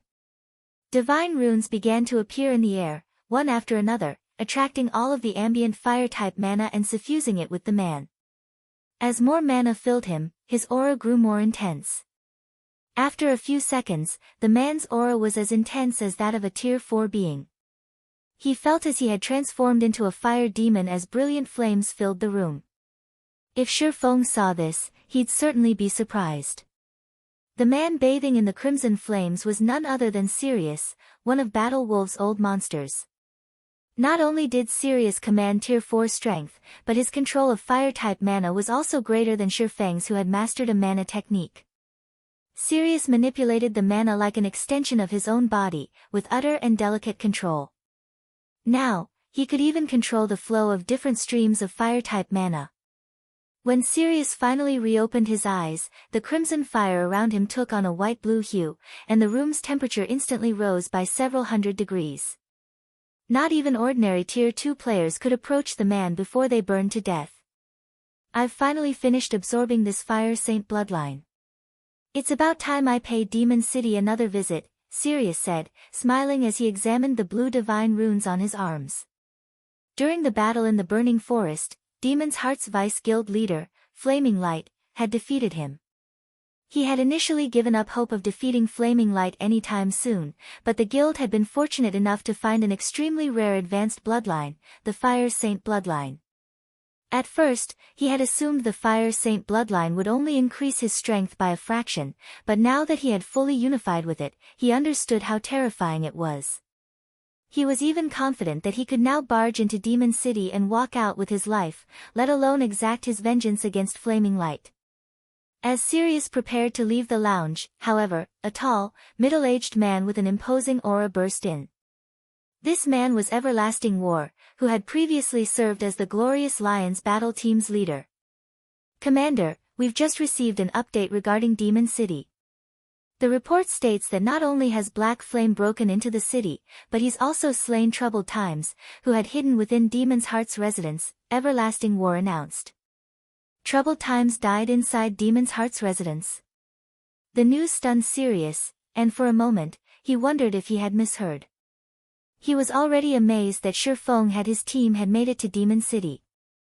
Despite dispatching an army of over 100,000 experts, Battle Wolves hadn't even caught a glimpse of the city's gate. But now, he learned that Feng had broken into the city and killed troubled times within Demon's Heart's residence. It was astounding. Demon's Heart has lost most of its prestige in Demon City and now poses much less of a threat to the various superpowers. Should we still head to Demon City, Commander? Everlasting War asked Sirius, who wore a strange expression. News of troubled times' death had already spread throughout the Ten Saints Empire. Keeping the matter under wraps was impossible for Demon's Heart. Meanwhile, the situation had robbed Battle Wolves of the revenge it sought for the humiliation it had suffered. If the guild targeted Demon's Heart now, it would only earn the label of bully, tarnishing the guild's reputation further. We no longer need to visit Demon City. Instead, we should visit Zero Wing, Sirius said. To achieve such a feat, Black Flame is indeed impressive. Unfortunately, Demon's Heart isn't a trivial opponent, and Flaming Light is particularly troublesome. If that weren't the case, the Ten Saints Empire's various superpowers would never have willingly allied with the Dark Guild. Understood. I'll take care of the necessary preparations, Everlasting War said. After giving the matter some thought, he agreed with his commander's decisions. 2 or 3 days ago, Everlasting War would have thought Zero Wing had just won a major victory, but based on what information Battle Wolves had gathered, Demon's Heart had more power in level 100 neutral maps than Zero Wing could imagine. All Shifeng had done was yank on the tiger's whiskers by tarnishing Demon's Heart's reputation. The act was both ignorant and foolish. Meanwhile, all of the various superpowers that learned of Shifeng's accomplishments were similarly astonished. None of them had thought that Shifeng would shake Demon City to its very foundations. The swordsman's strength was simply inhuman. Surprisingly, however, the Ten Saints Empire had remained extraordinarily calm despite the news. None of the various superpowers, which deeply hated demon players, had shown any movement. Not one of them had tried to kick Demon City while it was down. Rather, the Empire's superpowers had sent a large number of experts to Zero Wing's territories. This turn of events was indescribably strange. Have these superpowers gone mad, Vice Guild Leader? They're not taking advantage of the situation to put pressure on Demon's Heart and are aiming for Zero Wing instead, the Tier 3 black-clad assassin beside Illusory Words said after examining the details the guild's information network had gathered. Did they miss the system announcement in the Burning Forest? The demon players' development speed in that area has substantially decreased. This is the perfect opportunity to strike. They haven't gone crazy, Illusory Words, who was busy sifting through the reports, replied, shaking her head. They've only made the correct decision. Correct decision? The statement confused the Tier 3 assassin. He didn't understand what Illusory Words meant by that. Since Shifeng had destroyed Demon City's defensive magic array, all of the city's demon players have suffered a 20% strength reduction. This was the best chance the various superpowers had to eliminate those demon players. Demon's Heart had stopped the Empire's various superpowers from acquiring as many resources from level 100 neutral maps. Those superpowers would only secure more if they suppressed the Dark Guild now. That's right, Illusory Words said, her lips twisting into a bitter smile. Very few of the various superpowers members are aware of how frightening Demon's Heart truly is. The Dark Guild has already allied with mythology, one of the 5 great superpowers. Both its overall strength and its foundations are far superior to Zero Wing's. Naturally, the various superpowers want to take advantage of Zero Wing, not Demon's Heart. Demon's Heart has actually partnered with mythology? Realization immediately dawned on the Tier 3 assassin. He was also surprised by how formidable Demon's Heart was. Read latest chapters at Wuxia World. EU mythology was one of the 5 major titans in God's domain and far stronger than ordinary superpowers like Crimson Emperor. Ordinary super guilds couldn't even compare. If mythology were supporting Demon's Heart, the Dark Guild wouldn't have to worry about its development, even after the recent events. While the Ten Saints Empire's superpowers were busy attacking Zero Wing, a handsome man in white arrived at a mana-rich location outside of the Fire Dragon Empire. This man was Flaming Light, Demon's Heart's famous Vice Guild leader. Not long after his arrival, 2 level 107, Tier 3 peak experts intercepted him. What business do you have here? A Tier 3 shield warrior demanded, flashing Flaming Light a contemptuous look. I have something I need to discuss with Vice Guild leader Cold Shadow. May I know if she has time to spare? Flaming Light cordially asked. Chapter 2539, Abyssal Blades Fragment. Cold Spring Forest, Stone Forest City. With troubled times dead, Shifeng returned to Stone Forest Town with the Hell Legion. He didn't linger in the Ten Saints Empire for a moment longer. The moment Hell Rush and his comrades entered Stone Forest City, the sight that greeted them left them stunned. Stone Forest City was a guild city, and normally, only players visited guild cities in level 100+ neutral maps. NPCs rarely visited such guild cities, yet Stone Forest City was full of them. There was even a long line of NPC merchants waiting to enter the city at the main entrance. Calling the city an NPC city wouldn't be an exaggeration. Hell Rush was also stupefied when he saw the number and quality of players visiting Zero Wing City. He spotted several dozen Tier 3 players with a casual glance around the main street. Although the various superpowers had over 100 Tier 3 players at this stage of the game, and some even had several hundred, Tier 3 players were still a rarity as a whole. No matter where they went, they attracted a lot of attention. However, Tier 3 players in Stone Forest City were just as common as ordinary, Tier 2 experts. So, this is Zero Wing's Guild City? Thunder Beast muttered, looking around him in astonishment. The Hell Legion had a total of 300 Tier 3 experts, which was a staggering number no matter where they went, but it was nothing in Stone Forest City. From what he could see, there were easily more than 1,000 Tier 3 experts wandering the city's main street alone. Even Blue Frost and Zero Wing's Dark Den members were stunned. Shelters in the Dark Den didn't even have more than 100 Tier 3 experts at this stage. They were still highly sought after in the Dark Denver. And yet, even a random street on Stone Forest City had more Tier 3 players than any of Dark Den's shelters. Blue, you bastard, you kept us in the dark this. If we knew our guild had such a magnificent city, we would 1v join Zero Wing long ago. A Tier 3 Cursemancer, who had just joined Shelter 1 Zero Wing, scolded the Vice Guild leader as he admired the crowd of Tier 3 players. The Cursemancer estimated that Stone Forest City easily had multiple times more Tier 3 players than all of the Dark Den. Ordinary players might not care how many Tier 3 players a town or city had, but it was a significant matter to someone who played a management role in Shelter 1. Every player's value was different, especially in towns and cities. A city could benefit from a Tier 3 expert far more than from a Tier 2 expert, particularly when it came to resources. Tier 3 experts simply had access to more and better, quality resources than Tier 2 players because they could explore locations that were too dangerous for the weaker players. In a city full of Tier 3 experts, players unwittingly added resources to the town, even if they weren't a member of the ruling guild, which, in turn, attracted more experts. Another benefit came in the form of leveling. God's Domain's mainstream players had already reached level 100 and beyond, and after level 100, players needed far more EXP to reach each subsequent level.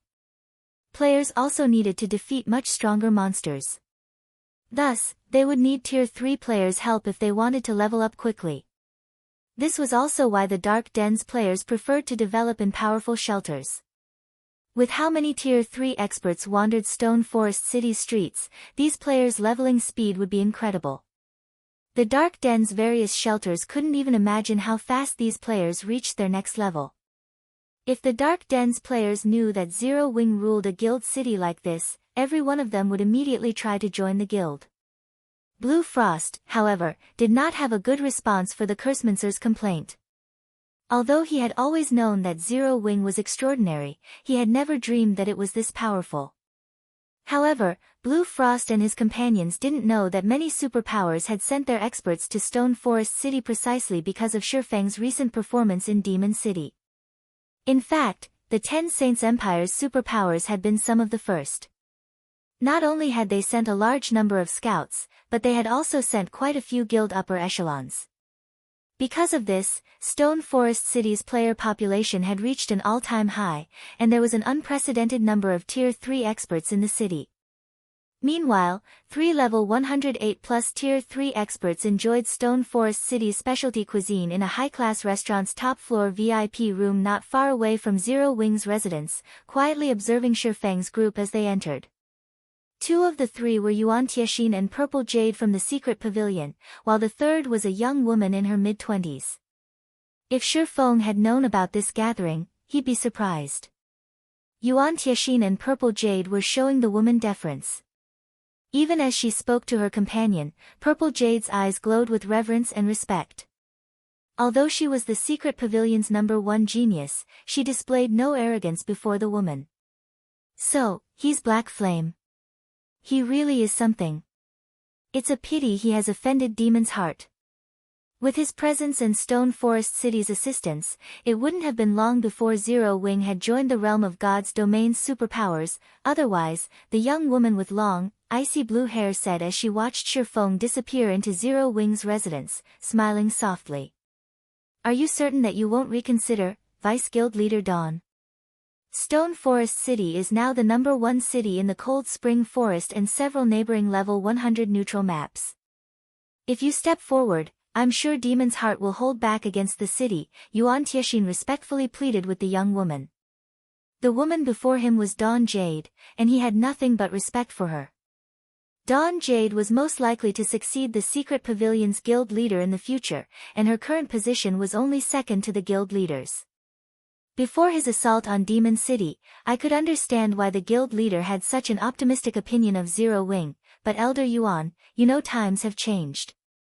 The dark powers have far more influence over God's domain than they used to, especially Demon's heart, which stands at the peak of the many dark powers.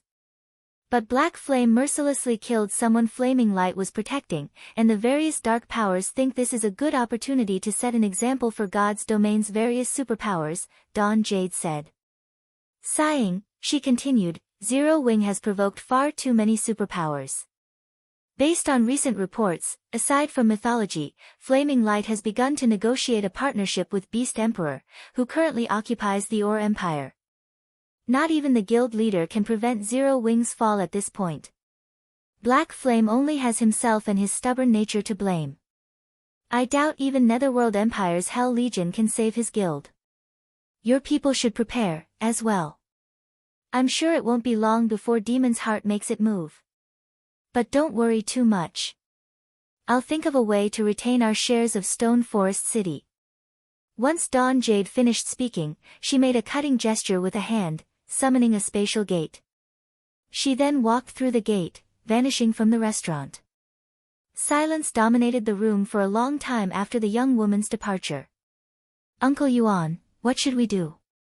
If the Vice Guild leader won't help us, we won't have enough forces to defend Stone Forest City, even if we gather all of our players, Purple Jade asked. Few knew of the true terror of Demon's heart. Once the Dark Guild took action, Cold Spring Forest would become a nest for dark players. Flaming Light possessed the means to open a portal to a dark world, allowing the other world's players to flood onto the main continent. This was the true reason that even super guilds were afraid of Demon's heart. Only, Flaming Light wanted Demon's heart to establish a stable foothold in God's domain, so he hadn't actually used this card. Once he did, he'd lose it, and he'd have to wage war against whichever superpower or superpowers his actions affected. Unfortunately, Flaming Light wouldn't hold back against Zero Wing now that Shifeng had damaged Demon's heart's reputation so severely.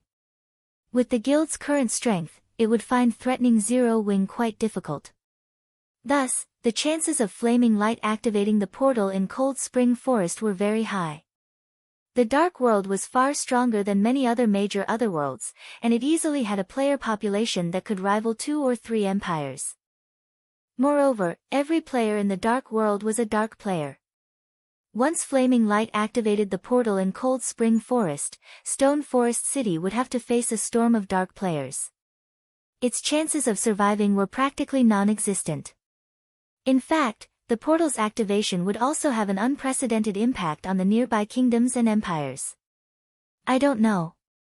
Let's just take one step at a time, Yuan Tiexin replied, and he couldn't help but glance in Shifeng's direction, rolling his eyes. Rather than quietly developing Zero Wing, Shifeng had gone through God's domain, making one enemy after another. Now, even the secret pavilion could save the guild. They could only watch as Zero Wing burned to the ground. During Yuan Tiexin and Purple Jade's meeting in the nearby restaurant, Shifeng had made his way to the second underground floor in Zero Wing's guild hall. After entering the core room, he activated the room's defensive magic array and sealed off the entire floor. He then carefully pulled a pitch-black blade from his bag, placing it on the central platform. The blade was none other than Rebellious Thunder's cruel darkness. Initially, Shifeng hadn't paid the magic weapon Rebellious Thunder had dropped much mind. He had been utterly focused on killing the man at the time. However, while the Black Dragon had bombarded Demon City's defensive magic array, he had offhandedly collected Cruel Darkness from its previous wielder's ashes. When he had picked the magic weapon up, he had discovered that Cruel Darkness resonated with his Abyssal Blade, which he had found endlessly exciting. Two weapons only resonated in God's domain when both were a part of the original weapon. In other words, they were weapon fragments. As a magic weapon, the Abyssal Blade was already ridiculously strong, powerful enough to rival fragmented legendary weapons in its current state. Hence, Shifeng had been flabbergasted to learn that the Abyssal Blade was only a fragmented weapon, not a complete one. If that were true, how strong would the complete weapon be? Would it become a fragmented legendary weapon? Or a legendary weapon? Read latest chapters at Wuxia World. EU. With this astonishing discovery occupying his thoughts, Shifeng had slain troubled times before hurrying back to Stone Forest City. This should be safe enough. Hopefully, the fusion doesn't cause too much of a commotion. After examining Cruel Darkness, Shifeng unsheathed the Abyssal Blade, and as a result, he received a system notification. System, the Abyssal Blade has discovered a fragment of the same origin. Do you wish to fuse the fragment with the Abyssal Blade? Fuse them. Chapter 2540, Recasting. A sword of old Shifeng's heart pounded nervously as he chose to fuse the two weapons. What he needed more than anything right now was a good weapon. His Abyssal Blade and Killing Ray had been excellent weapons and better than most, if not all, of the various superpowers' weapons before level 100. However, the various superpowers had begun collecting more top-tier weapons now that players had crossed that threshold. In fact, top-tier weapons had become so common that weapons of the Abyssal Blade and Killing Ray's caliber were now a standard for players of his strength. Because of this, the Abyssal Blade and Killing Ray were now his shortcomings, particularly the Abyssal Blade. If he hadn't acquired multiple pieces of fragmented legendary equipment and an extraordinary bloodline, the various superpowers' apex experts would have long since surpassed his basic attributes. Of course, fusing two weapon fragments in God's domain wasn't an easy task. The process was akin to recasting a weapon, but in this scenario, players had to fuse the two weapons before they could recast them, rather than simply recasting a single weapon. If the forger responsible for recasting the weapons didn't have a certain level of mastery, they could destroy both weapons. Of course, only the weapons would be destroyed. The fragments would remain, although one wouldn't be able to use them as weapons. After Shifeng agreed to fuse the Abyssal Blade and Cruel Darkness, both weapons instantly shattered, transforming into a cloud of ink-black dust. The cloud then solidified into the form of a rough sword hilt and blade. The two fragments looked nothing like they had a moment ago, but they both radiated frighteningly powerful auras that even made Shifeng shudder. For a moment, he faintly saw the phantom of a dragon head, spreading its jaws and threatening to devour him. They're just fragments, yet their auras are so powerful. Shifeng stared at the two weapon fragments in astonishment. The combined aura was even stronger than that of the Abyssal Blade when it was fully liberated. Shifeng found it really hard to imagine just how powerful the original weapon had been before it had broken. He estimated that it should have at least been legendary rank. He couldn't help the envy he felt. If he were dealing with a legendary weapon, he would have to be very careful. On the off chance that he made a mistake and the recasting failed, not only would he lose the Abyssal Blade, but he'd also have to search for more materials to try again. Naturally, he'd need legendary ranked materials. Legendary materials were incredibly rare in God's domain. Even the various superpowers of his previous life had struggled to collect a single set of legendary materials to recast a legendary weapon, not to mention Zero Wing. When he had first obtained Cruel Darkness, he had intended to seek out Celiora for help with the recasting. A Grandmaster Forger was capable of producing legendary items, after all. Recasting a legendary item from weapon fragments should be a piece of cake for her. When he evolved the Abyssal Blade to Tier 3, however, even the Candlelight Trading Firm's defensive magic array had very nearly failed to contain the magic weapon's unrestrained aura. If recasting this weapon caused too much of a commotion and caught the public's attention, it could spell his doom. What lay before him was a magic weapon, and he was likely to face a backlash once the recast was complete. If that happened, he'd be at his weakest and vulnerable to attack. If the various superpowers happened to have experts stationed near White River City, he'd be doomed. Naturally, Celiora, as an NPC, wouldn't try to protect him.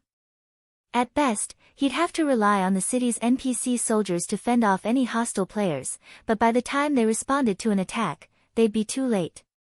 Shi Feng's worries weren't unfounded. Such instances had happened quite a few times in the past. Many players had assumed that they'd be safe in NPC cities when they upgraded their magic weapons, but in the end, other players had taken their lives, and they had still suffered their magic weapons' backlash. After all was said and done, their characters had been crippled. Not wanting to take the risk, Shi Feng decided to recast the weapon himself within Stone Forest City's walls. Fortunately, he was already an intermediate master forger. Even without Celiora's help, he qualified to recast a legendary weapon. He then pulled a bunch of magic crystals from his bag and gradually fused the two weapon fragments. As the magic crystals disintegrated into mana and flowed into the fragments, the magic arrays carved on them began to regenerate. Unlike the recasting process, fusing the fragments was simple. Players merely needed to supply enough mana. The process was a slow one, although there was almost no room for unforeseen complications.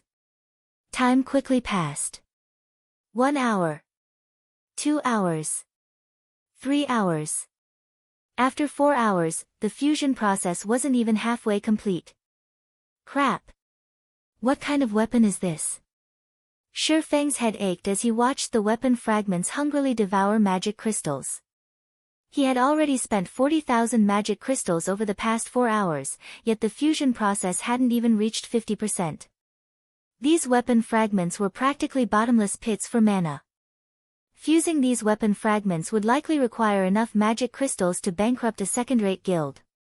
If he hadn't returned to the eastern continent with over 200,000 magic crystals, the equivalent of a full day's income for the Starlight Fortress, he wouldn't have had enough.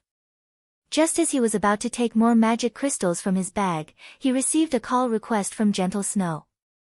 After so long apart, not only had Gentle Snow reached level 109, but she also now radiated a special kind of mana. Shi Feng would have assumed she had unlocked her mana body's full potential if he hadn't known better. He had to admit that he was impressed with her management of Stone Forest City while he had been gone.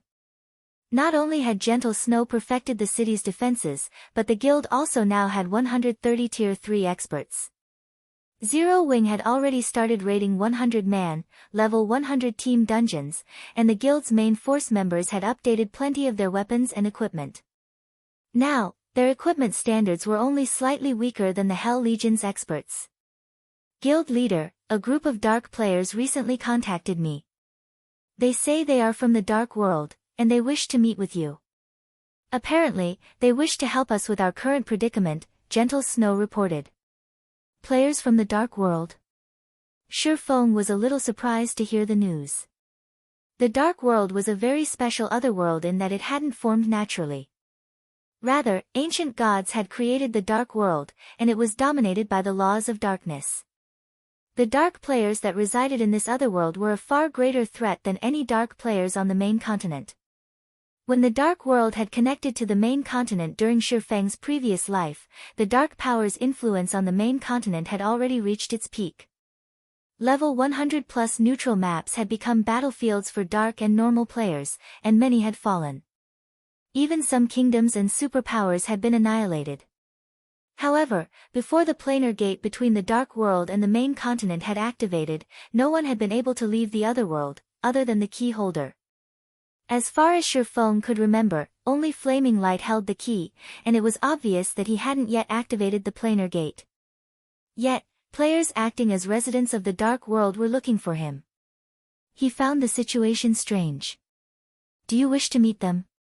Gentle Snow asked. This is interesting. Yes, I'll meet with them. Have someone receive them for now, and I'll head over once I've finished here, Shi Feng replied, gazing at the weapon fragments before him. Alright, I'll inform them, Gentle Snow said, nodding before she disconnected the call. Shi Feng then returned his attention to fusing the two weapon fragments. 60,000. 80,000. 90,000. When he sacrificed the 100,000th magic crystal, he heard the chime of a system notification. System, fusion complete. Please begin recasting the weapon. With the system notification, Shi Feng heard the deafening roar of a dragon from the fused weapon fragments. It was so powerful and startling that he stumbled back. Read latest chapters at Wuxia World.